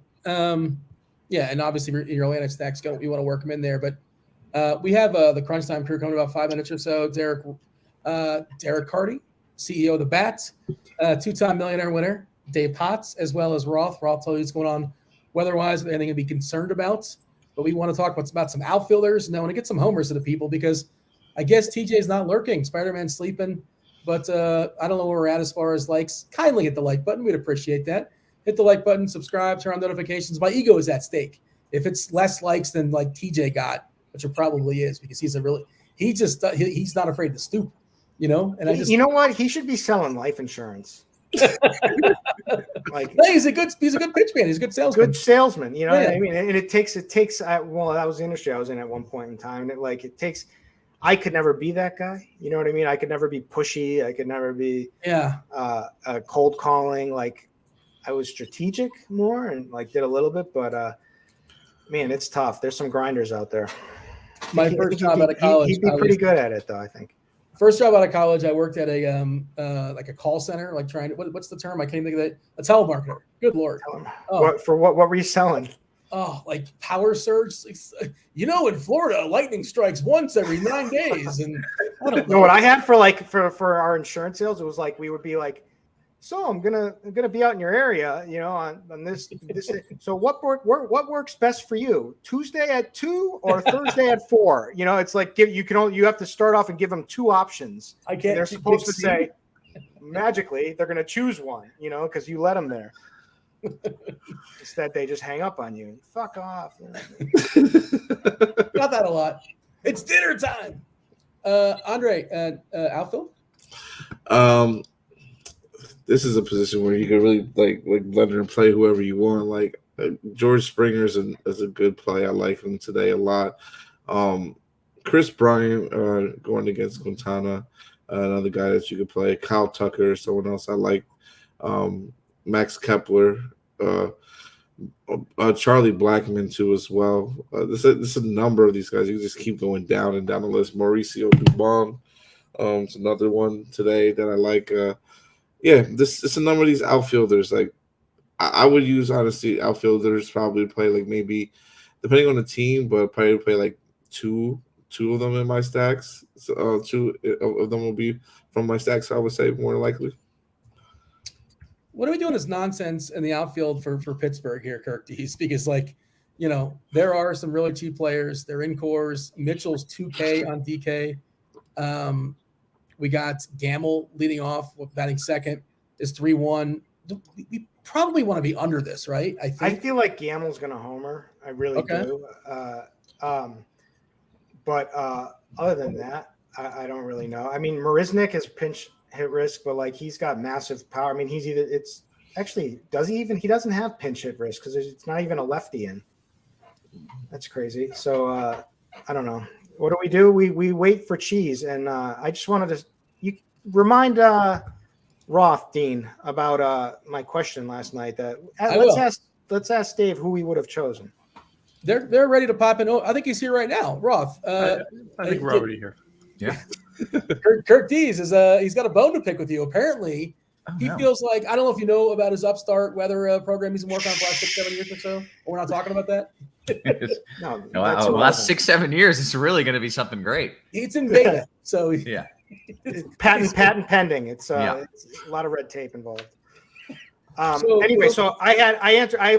my lineup. I spent all day building this beautiful lineup, and I was like, I'm entering the 2K on DK. I'm entering everything, and I screwed it up. I made a change last minute, but I was in crunch time chat asking for it. I was like, Cheese, Swanson and McKenzie versus Burns and Edman. Because I originally had McKenzie and Swanson with my Brave stack, and then I was like, I can get. It's only a 20-man. I can get to Burns, and but I got no reply. I got no one asked the question. No. The key is this was something out. It was yesterday. He wrote it in YouTube chat, not crunch time chat. That may have been the problem. Yeah, Kirk, we can hook you up with a RotoGrinders premium, and then you can get in there. I mean, YouTube. I don't know, for our shows, YouTube chat is popping. So I've been in there, and so I figured it was the same for crunch time, but maybe I'm wrong. No, so I was really, you had me feeling bad for a second there, but so long as the Discord has questions, I'm going to take all of those, and then once those run out, I jump over to the YouTube. But all right, my Discord, join if you're not on the RotoGrinders Discord. There's a great reason to join it. I'm taking questions from there. You could have won, $100,000. Yeah, no, it was about a $20,000 switch. Yeah.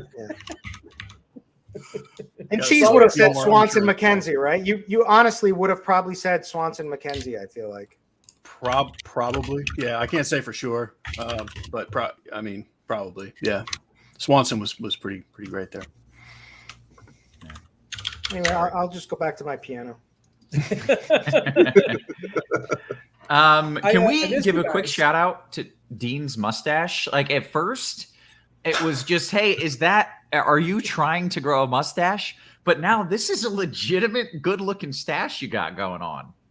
It's something. I don't know. You ever take a look at yourself in the mirror and you're like, that's me? I don't remember being this person. I did that today. I'm like, that's really?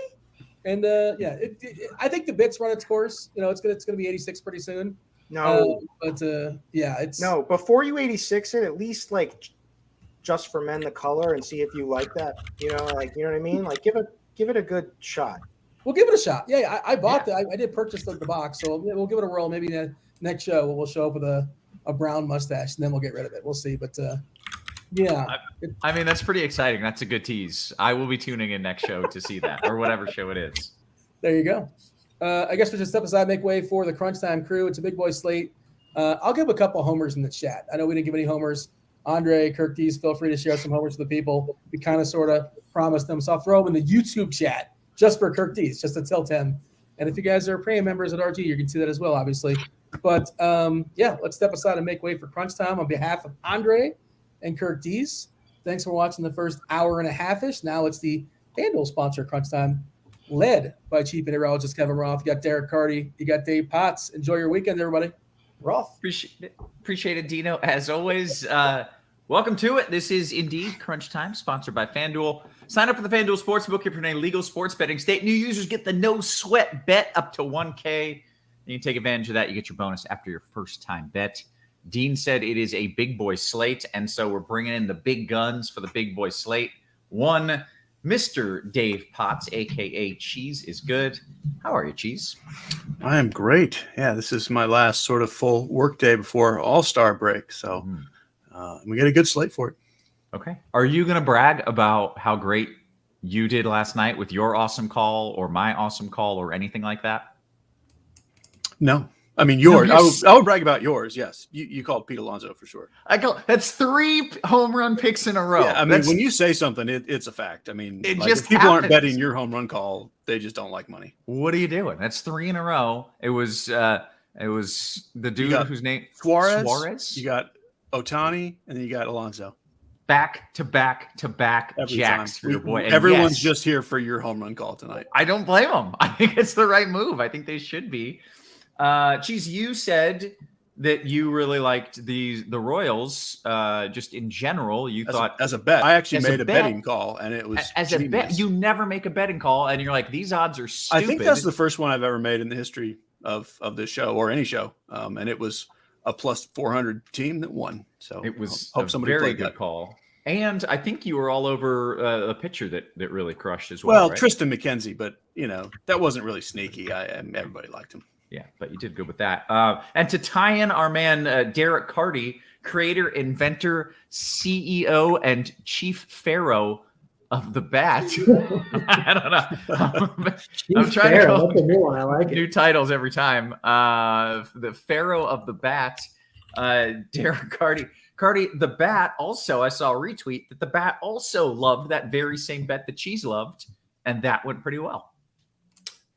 Which bet was that? The bat won a lot of them. It was just straight up for Kansas City to win when they were massive underdogs. Yeah, the bat like that. So it's pretty good. I feel like I'm dealing with a couple geniuses here. It's just like this is literally the craziest odds ever for a baseball game. And that was just a bad line.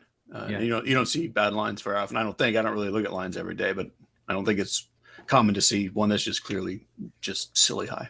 Yeah, I'm proud of you guys. I'm proud of myself because I pick every home run call properly. We're all just proud of you. Yeah, we're gonna do it again. Carty, how you feeling, man? I'm doing pretty good. Did you have the Rona? What was going on over there? No, it wasn't. Just I guess like a stomach flu or something. But I'm feeling, pretty good. Pretty good at this point. Currently alive, so congrats on that. Yeah, thanks. I appreciate it. Okay, here's the question: have you broken out any shots since recovering, or you're still not like that recovered? No, I'm not that recovered yet. Yes, you're not like that borderline. Yeah, like not quite ready for that. Hey, let's take this slate down, gentlemen. Let's talk about it in general. There is only one weather concern, and it's in a spot. Of course, the Chicago game got postponed. That is irrelevant, as that was scheduled for like 1 o'clock anyways. But the only concern here is the Colorado game. I imagine that's going to be a big spot for bats. Cheese, is that accurate? Yeah, of course. Yeah, just kind of typical. We don't want pitchers there, do we? No. Cool. I can't tell you it's risk-free. In fact, I think there's a pretty decent chance of a delay or a late start. And it'll be one of those games where I'm biting my fingernails, but I just don't think there's any way you should fade it. They're pretty patient there usually. Even if there is a late start, I expect they'll wait it out. Things wind down later tonight. I just don't see any real viable reason to fade a high upside, low risk game like we're seeing there. So just do it. And hopefully it doesn't blow up in our faces, because I don't want to deal with that tonight. Sounds good. That's what we're doing. We're all just playing it. Yeah, I think. Yeah, I don't think anyone's going to fade it, so I don't think you should either. And with that, let's talk about the slate in general. Cheese, you can either give me an overview or you can dive right into those SPs. Yeah, I think we'll mostly dive into the pitchers, because the overview is there's a ton of great offense, and we can group it into tiers a little bit, but basically it's very spread out everywhere with a lot to like. So yeah, let's do pitchers first, and then we'll kind of get to the stacks and stuff as we're going through the hitters. Sounds good. There's a lot of good pitchers. I've got them grouped into sort of a top 3, and then a next couple, and then sort of some leftovers. And it looks like the bat is in the same spot as I am, which is Woodruff, Kershaw, and Ray are your top 3. Then there's a little bit of a break down to Darvish and Manoah, and then you get to some cheaper stuff. Personally, the way I'm doing it on FanDuel, Woodruff's my guy. I think it's just too easy to get him. I do like Kershaw a lot, and I like Ray only because he's more expensive. I think he'll get a little overlooked. Like, even though the projected ownership is going to be pretty close, I think Ray comes in lower owned because of the salary.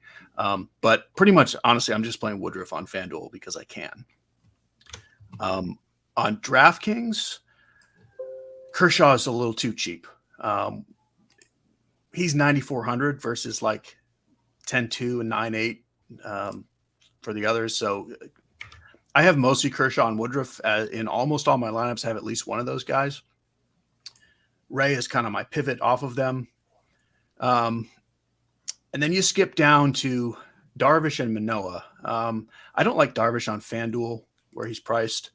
And Manoah even is only a couple dollars cheaper. So really, these are DraftKings guys for me, where that extra like $400 to $800 to $1,200, depending on your other guy, it's kind of useful.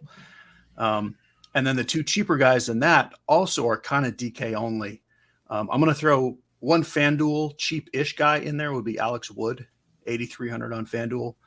But DK, it's the $7,200 Zach Plesac or the 8,000 Jose Urquidy, who are really just both matchup-based guys. Neither of these are big strikeout pitchers, but you would kind of project a quality start for both of them just because of the matchups. I do prefer Urquidy over Plesac, although I wouldn't argue with you if you prefer Plesac even before the savings. But that's kind of my whole pool. I'm not goofing around with a single thing below that. Okay.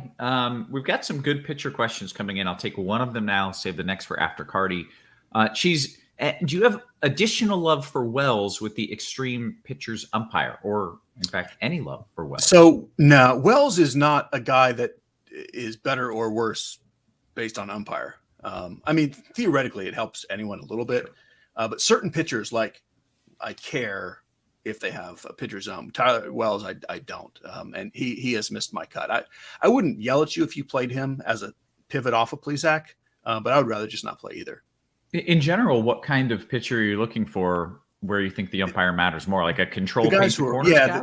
The guys who are a little wild, like if the guys who can't quite hit their spots and get that extra inch or two off the plate, like makes all the difference.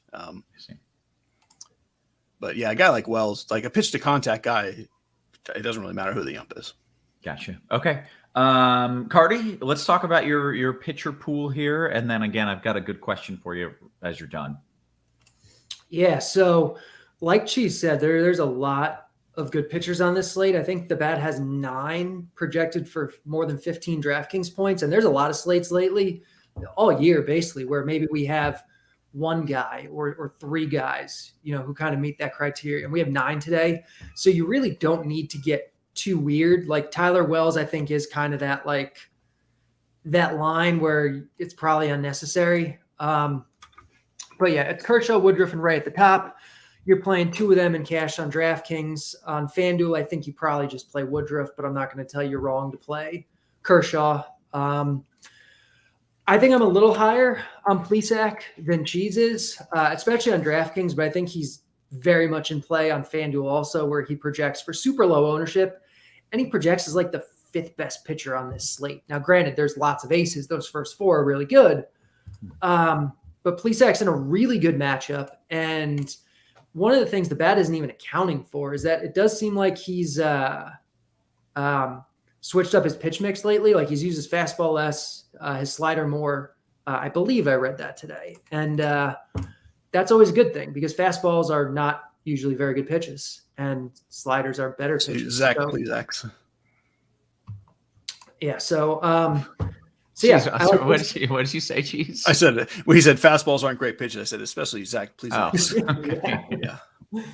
I like Plesac a lot. I like Wood. I like Urquidy.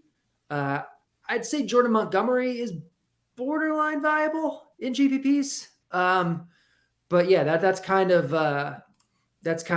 it for me. The bat, for what it's worth, Cheese said he has kind of that first tier and then that second tier and then some extra guys. That second tier with Darvish and Manoah, the bat kind of thinks Plesac almost belongs in that tier, I think. Okay, great. This question from BHB, is there any possibility of guys seeing elevated pitch counts, being that we're headed into the All-Star break? For instance, Burns threw 118 pitches last night. Is that something that you've given any thought to? And would you want to go with an ace more? Because, well, an ace with 120 is better than a scrub who probably won't get 120. Yeah, it's actually not the first time I've heard that. I had somebody ask me that a few days ago, and it's interesting because I could see it being a thing. I haven't had a chance to look into it because I've been sick. I wouldn't be shocked if it turns out that there's something to that. Cheese, you want to add anything to that? Not really. Basically, yes, I think there is it's something you can't really account for one way or another because you don't know which manager are going to do what. But yes, if you get that guy who's like at 93 pitches after 6 that normally would come out, they might let him go and pitch the 7th. Mm-hmm. So yes, but that didn't change any of my opinions today. Okay. And for what it's worth, even if I were to study that and throw it into the bat, I don't think it would be well, this guy, and this guy are going to get this boost, and this guy, are not. It would be everybody. Sure. Yeah. The sample size on that is very minimal. Okay. Good stuff. Cheese, final pitcher question, and then I want to talk some stacks with Carty. What about Manoah? That leaves him the odd man out of that top tier consideration, FanDuel Cash. For me, yeah, I totally get it. And I think he's going to be pretty popular. He's just simply not as good as the top 3. That it's just that simple. He's not as good as Woodruff or Kershaw or Ray. Okay, great. Carty, let's talk favorite stacks here. Tell me the chalk and tell me what else you like. We have Coors Field. It's hot. We have Coors Field. That's going to be the chalk. Pittsburgh, Colorado, especially some of the prices on some of these guys are just like some of these Pittsburgh guys, what is going on? They're just so cheap. So they're going to be popular.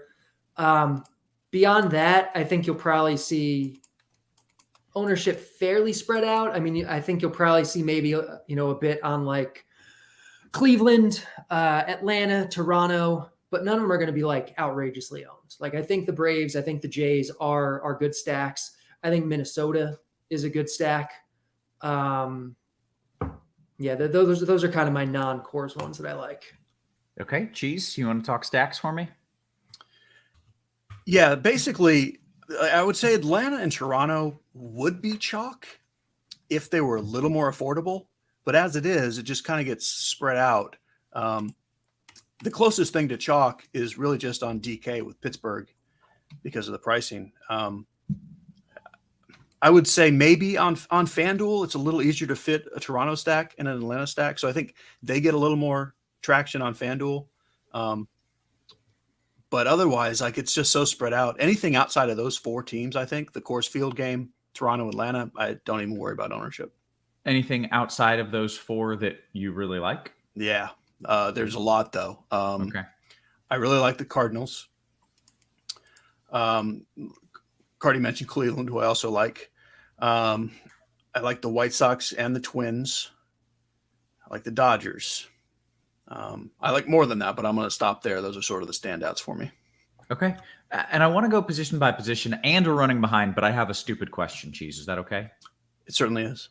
Okay. Did you bring up Alcantara already while we were talking pitchers? That game starts early, so it's not on the slate. Oh, okay. Because I saw a crazy stat. He's pitched like 7 innings in 11 or 12 games straight or something. He is unbelievably fantastic. Like, he's the greatest real life thing ever. Like, he's not the best pitcher, but what he's doing is amazing and I love it. But he's not on the slate. That's a bummer. I was hoping he was, because I wanted to see, what we were going to do with that. But all right, let's go position by position. Cheese, start a catcher, please.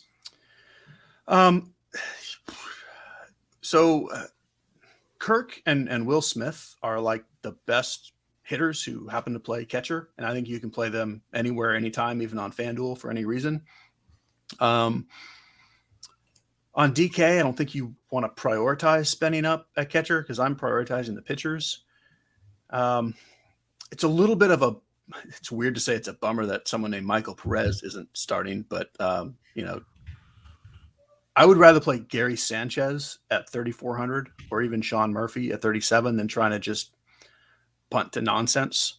So I do like spending kind of a little bit at catcher. But if you have money, it's definitely Kirk and Smith. Okay. Carter, you going full punt there, or are you spending up a little bit? Yeah, I think I don't think I'd go all the way up to Smith. I think you can definitely go up to Kirk. They're basically the same play. Smith's a better hitter. Kirk's against the weaker pitcher. Kirk's like 500 cheaper though. So I just prefer just going with Kirk if you're going to spend up. But otherwise, I think going down to Murphy is totally fine. Some of these cheaper Oakland bats are actually kind of sneaky tonight. Urquidy's a pretty extreme reverse splits guy. And some of these bats are, they're getting a park upgrade. And yeah, so Murphy against Urquidy is interesting. Otherwise though, like it's pretty gross. Play a catcher in your stacks and that's the end of the cash conversation. Okay. All right. And I saw the question, since I forgot to mention on Austin Nola. I would play Austin Nola ahead of Jason DeLay. Basically that's about where that line gets drawn. Like if you're punting, sure, on Nola. Okay. All right. Carty, take us to first base. Sure.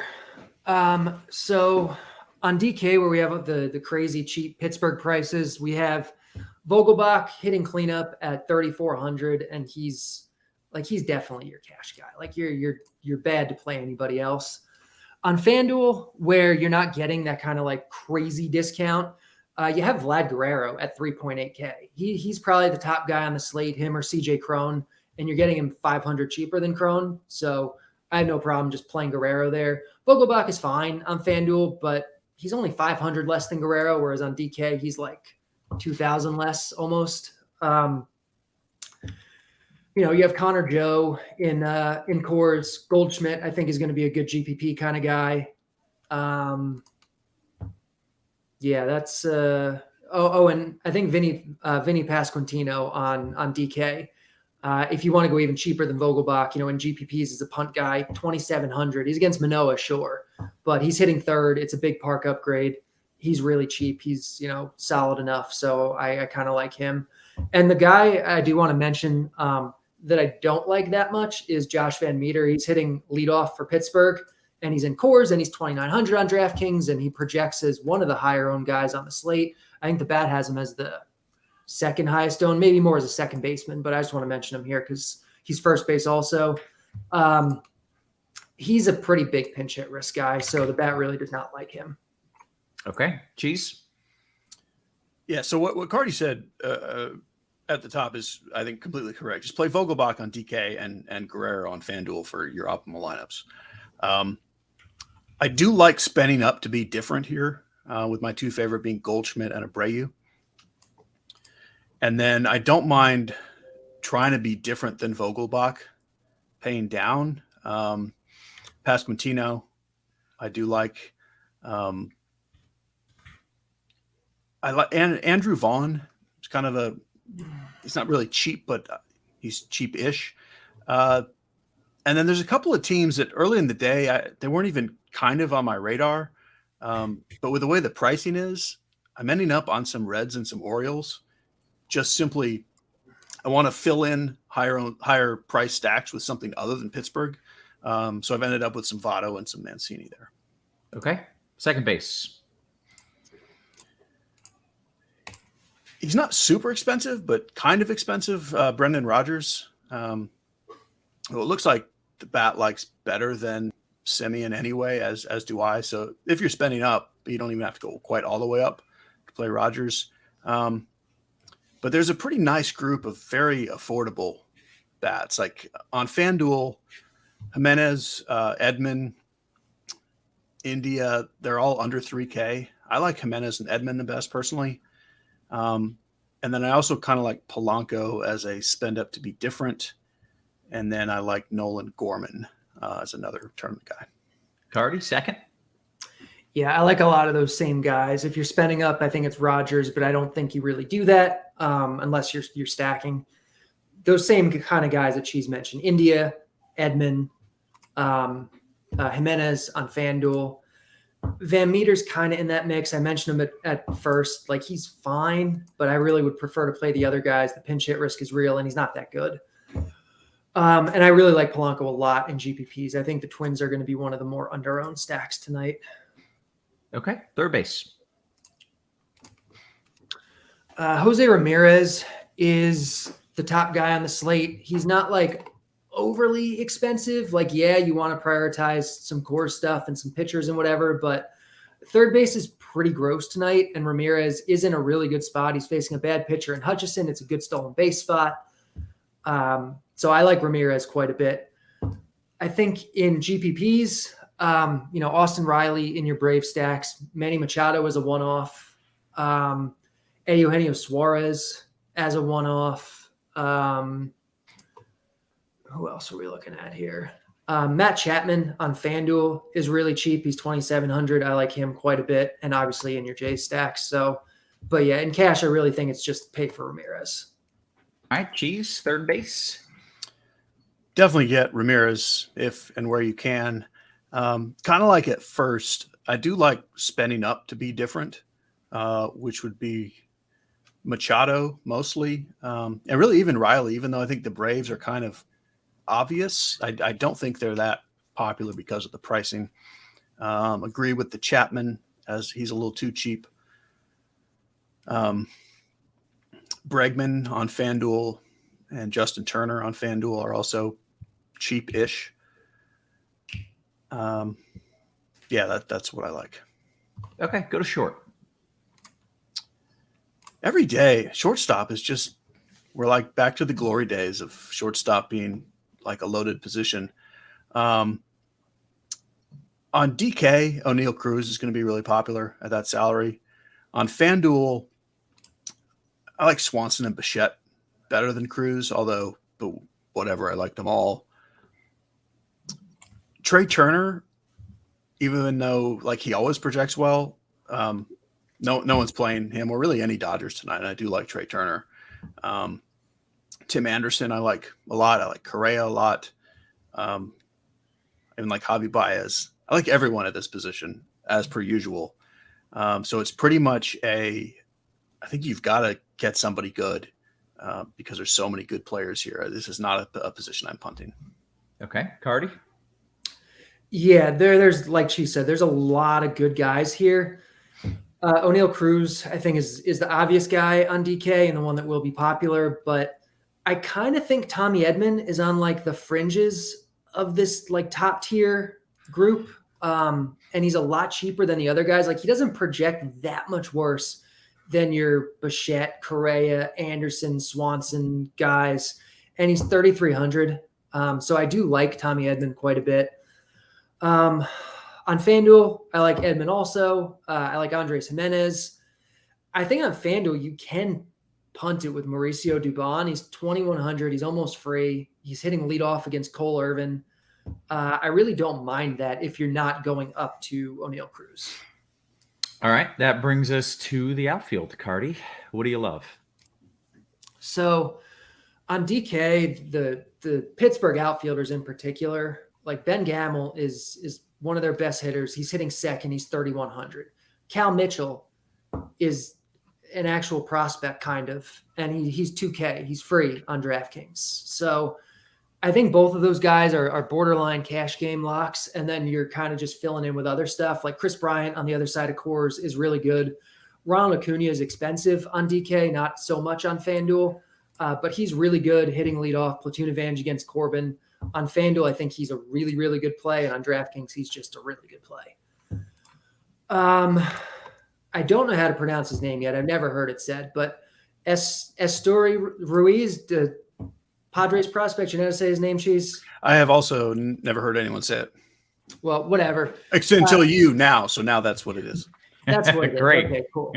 But yeah, he's still 2K on DraftKings. He's hitting 9th, but he's against Bumgarner. He's got speed. He's cheap. He's certainly fine.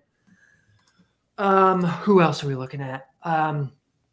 Max Kepler on FanDuel, 2,700 is really cheap.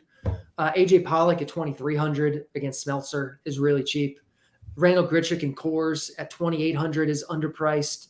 Yeah, there's a lot in the outfield, but the prices on the Coors stuff is really appealing in cash games. And then in GPP, there's plenty of ways to get different because that stuff is going to pick up a lot of ownership.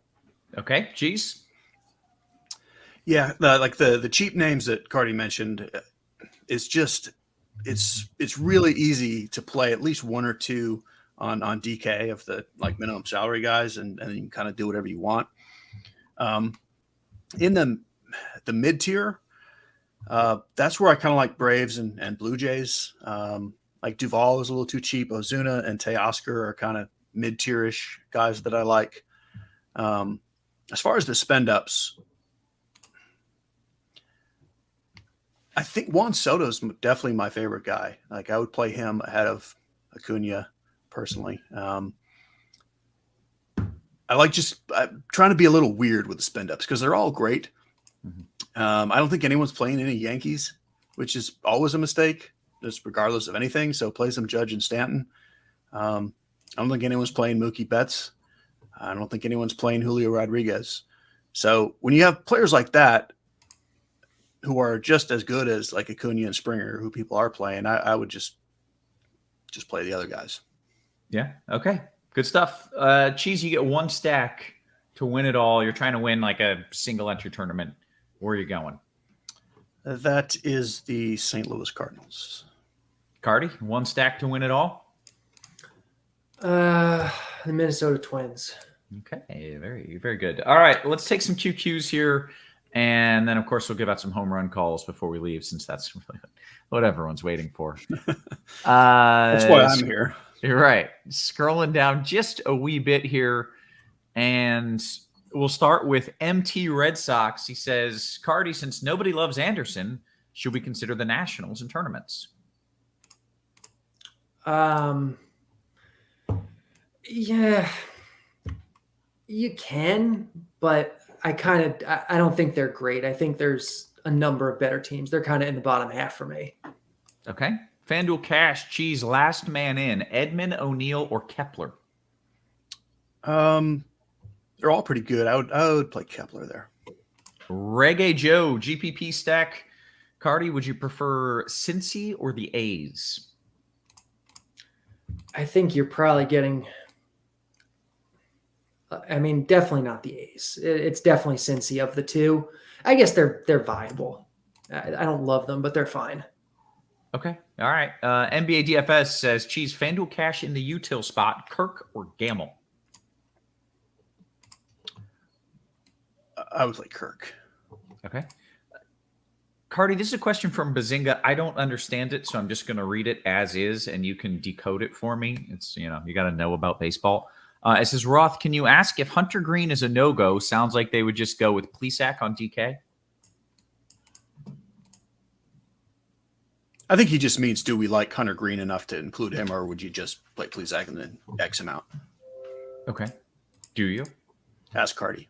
Carty, do you like Hunter Green enough to include him? But if he's out, then just go with Plesac? Yeah. Hunter Green wouldn't make the cut for me. I'd much rather have Plesac. Okay. All right. FanDuel Cash Cheese prioritize J-Ram or Acuna. I think he said Acuna's your dude, but, well, it's FanDuel Cash. So. I mean, that's so tough. Honestly, no, I would go J-Ram first. But okay. like that's either you're not going wrong either way. Gotcha. All right. Scroll down a wee bit here. FanDuel Cash Carty 3v3 for you. You ready? Yep. All right. Riley Swanson Kwan or J-Ram Springer Gamble? The second one. It's the second one. It's not even close. It's not even close. It's the second one. Cheese. I mean, when Carty says it that quickly, you just go with that. I just felt really like the second one to me. All right, I mean, the first one's not terrible, but it's terrible. The first one's terrible. I don't know Riley Swanson or Quan. I know J-Ram and Springer are good. I don't know his Gamble character, but I know two on one side. I don't know anybody on the other. Gamble's in Coors. He's kind of one of the really good ones tonight. I mean, it's an easy one. All right, BSB DK Cash Cheese Gamble or Duval. Okay, so that's a question where for Cash, I think you need to ask Carty when Carty's here because I'm not. I would say Duval, but I'm not sure that's the answer you want. Okay, I would say Gamble. Oh, okay. It's like when a guy is hitting near the top of the order in Coors, like he's supposed to be the cash game answer. You know what I mean? And like I'm so far removed from playing cash games that my brain doesn't even go that way anymore. Right. Okay. All right. Good talk. DK Cash 2v2 Cheese. I am coming to you with some of these because otherwise I'll just drown Carty. Cruz Springer Dinger or Edmund Acuna? Neil Cruz. I was thinking don't play Cruz. Cruz Springer. Okay. DKGPP Carty, is 5.2 too much for a Carpenter home run? Is he at 5.2 now? And he's still underpriced for literally the best hitter in the history of baseball. Look at the numbers. It's. I mean, there might be a Babe Ruth season if we had the data, but I doubt it. Ask Carty the question. Okay, I don't think you're kidding about the stats, but I'm not. Is 5.2 too much for a Carpenter home run? Yes, please don't play Matt Carpenter at 5.2 against Nathan Eovaldi. No, don't do it. Yeah, I feel like he was the Stone Min when we started this whole Carpenter gig. Now he's up to 5.2. Yeah, it's fun. I mean, we're kind of joking, but like the numbers actually are his ISO is 200 points higher than the next closest guy in the league. Like it's not even funny. Right. He has like 30 at bats, doesn't he? Sure, but he has 83 plate appearances, and his ISO is 529. I mean, like it's incredible. Yeah. Okay. So it's nothing's crazy in a GPP, but 5.2 seems pretty close to crazy. All right, Fig Nostrum Cheese DK single entry. Is it worth going down from Acuna to upgrade from Manoah? Oh, hold on. Worth going down from Acuna to upgrade to Manoah to Kershaw with Ray and a Pirate stack?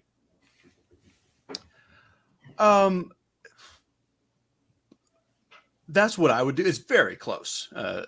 But yes, I would rather go down from Acuna and get Kershaw. Okay. I think we need to get some quick home run calls in. We'll take some more QQs. Carty, you got a home run call for me? Acuna. Cheese, home run call? Paul Goldschmidt. Okay. Now, you may think that I would go chalky after getting 3 in a row, but I'm not going chalky. I'm not going to Coors. I'm not going with a big name. I'm going with Josh Naylor to nail one out of the park tonight. It's actually a fantastic call. Let's go, baby. Josh Naylor, putting all the chips in. But not really. Don't do that. I'm a weatherman, not a tout. Okay. Aside, FanDuel Cash is 4 Braves, 2 excessive Carty, the 1, 3, 4, 5 hitters. In cash, yeah, you shouldn't be playing 4 Braves. Not with this course slate and everything else. Okay, amateur hour DKGPPs. Give me a punt catcher. Oh, 2,300 or less in a DKGPP. Cheese. Oof. There's like This is 5 where or you were 6 like, players it's a there. shame. It's a shame that one dude isn't playing, right? Yeah. No. Oh, he was 27 even. Oh, Probably Austin Hedges. all right. DKGPP, Bichette or Swanson? Carty, Bichette or Swanson? I probably prefer Swanson, but it's close. Okay. Amateur hour says Cheese, DK high dollar GPPs. How do you feel about a Colorado stack plus St. Louis mini stack? I really like it. I don't think Colorado is going to be as popular as they should be with those prices. Okay. Achilles, DK Cash, Smith Mitchell or Nola Ozuna? I'd much prefer playing Kirk or Murphy as my catcher. I don't love either of those, but I guess Smith Mitchell. Okay.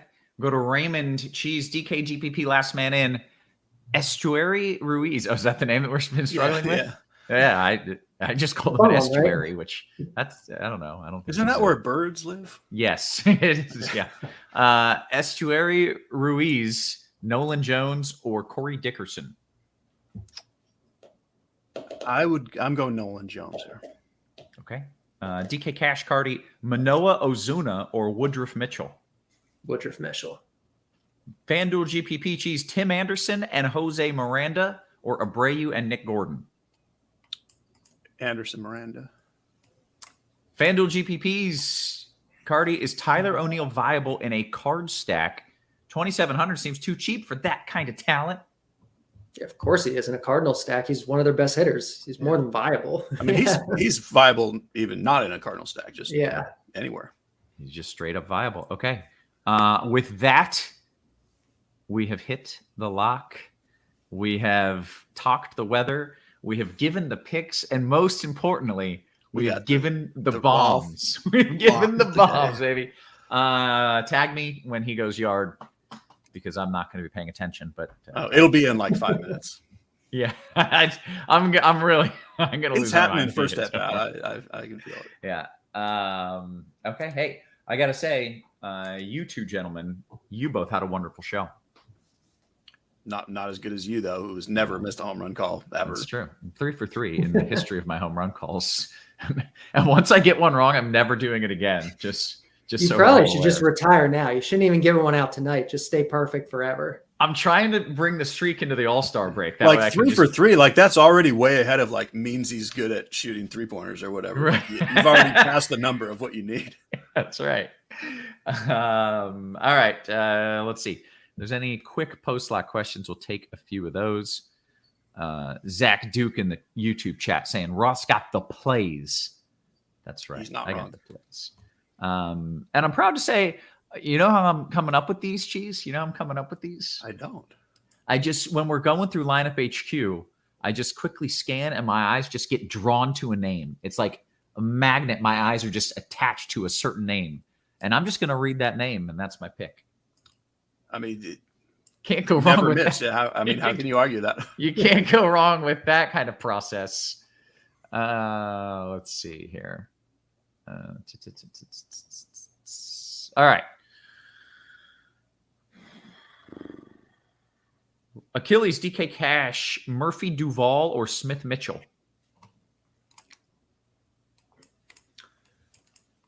Smith Mitchell for me. But again, I prefer Kirk and put that money elsewhere. BHB says, Roth, you're going to tweet some British Open weather tonight. Your golf weather takes have been great. Man, I'm all about complimenting myself today and reading all of those. Okay, this is an actual question. The golf tournament that's going on right now, is that the British Open? But it's no longer called, I believe, the British Open. Because it's in Scotland. Yes. Maybe that's why. I thought it was like offensive, so they changed the name. Like I don't even know what's going on. I just know they're playing golf in Scotland, and then someone said British Open. I was like, and Scotland's sort of, I don't know, maybe they're still part of the greater British Empire. I don't know how the world works, but I didn't know that the British Open existed, much less this weekend. Yes. So I don't think the British Open exists any longer. It is now just called the Open Championship. Carty, am I That making sounds this familiar. up? Yeah. Does that sound right? Me and Carty know the golf. Oh yeah, 100%.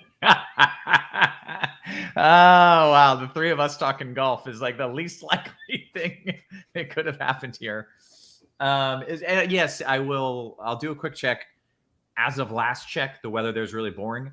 Actually, if you're interested, they're about to see record heat through Europe. We're going to see actual like Fahrenheit temperatures over 100 degrees, not in Scotland, but through like Spain and all these other places. That's fascinating. It is for me. I was going to ask you if it's going to be hot in Spain coming up anytime soon. Right. Just in case you're curious, record heat wave ongoing in Europe, over the next couple of days. But I think the weather's fairly quiet. Yes, I will look into it. And yes, I will tweet a little update for everyone. Okay. Good stuff. Good stuff. I love when you guys just quietly nod. This has been fascinating. Yeah. I've learned a lot today, honestly. It's good times. Yeah. Go ahead. Everybody tell your loved ones about the heat wave in Europe. You will sound so smart. And we will get out of here. So for Cheese and for Carty and for our wonderful production crew, always working hard behind the scenes, guys, we appreciate you. We love you. And we will catch you tomorrow. You have been crunched.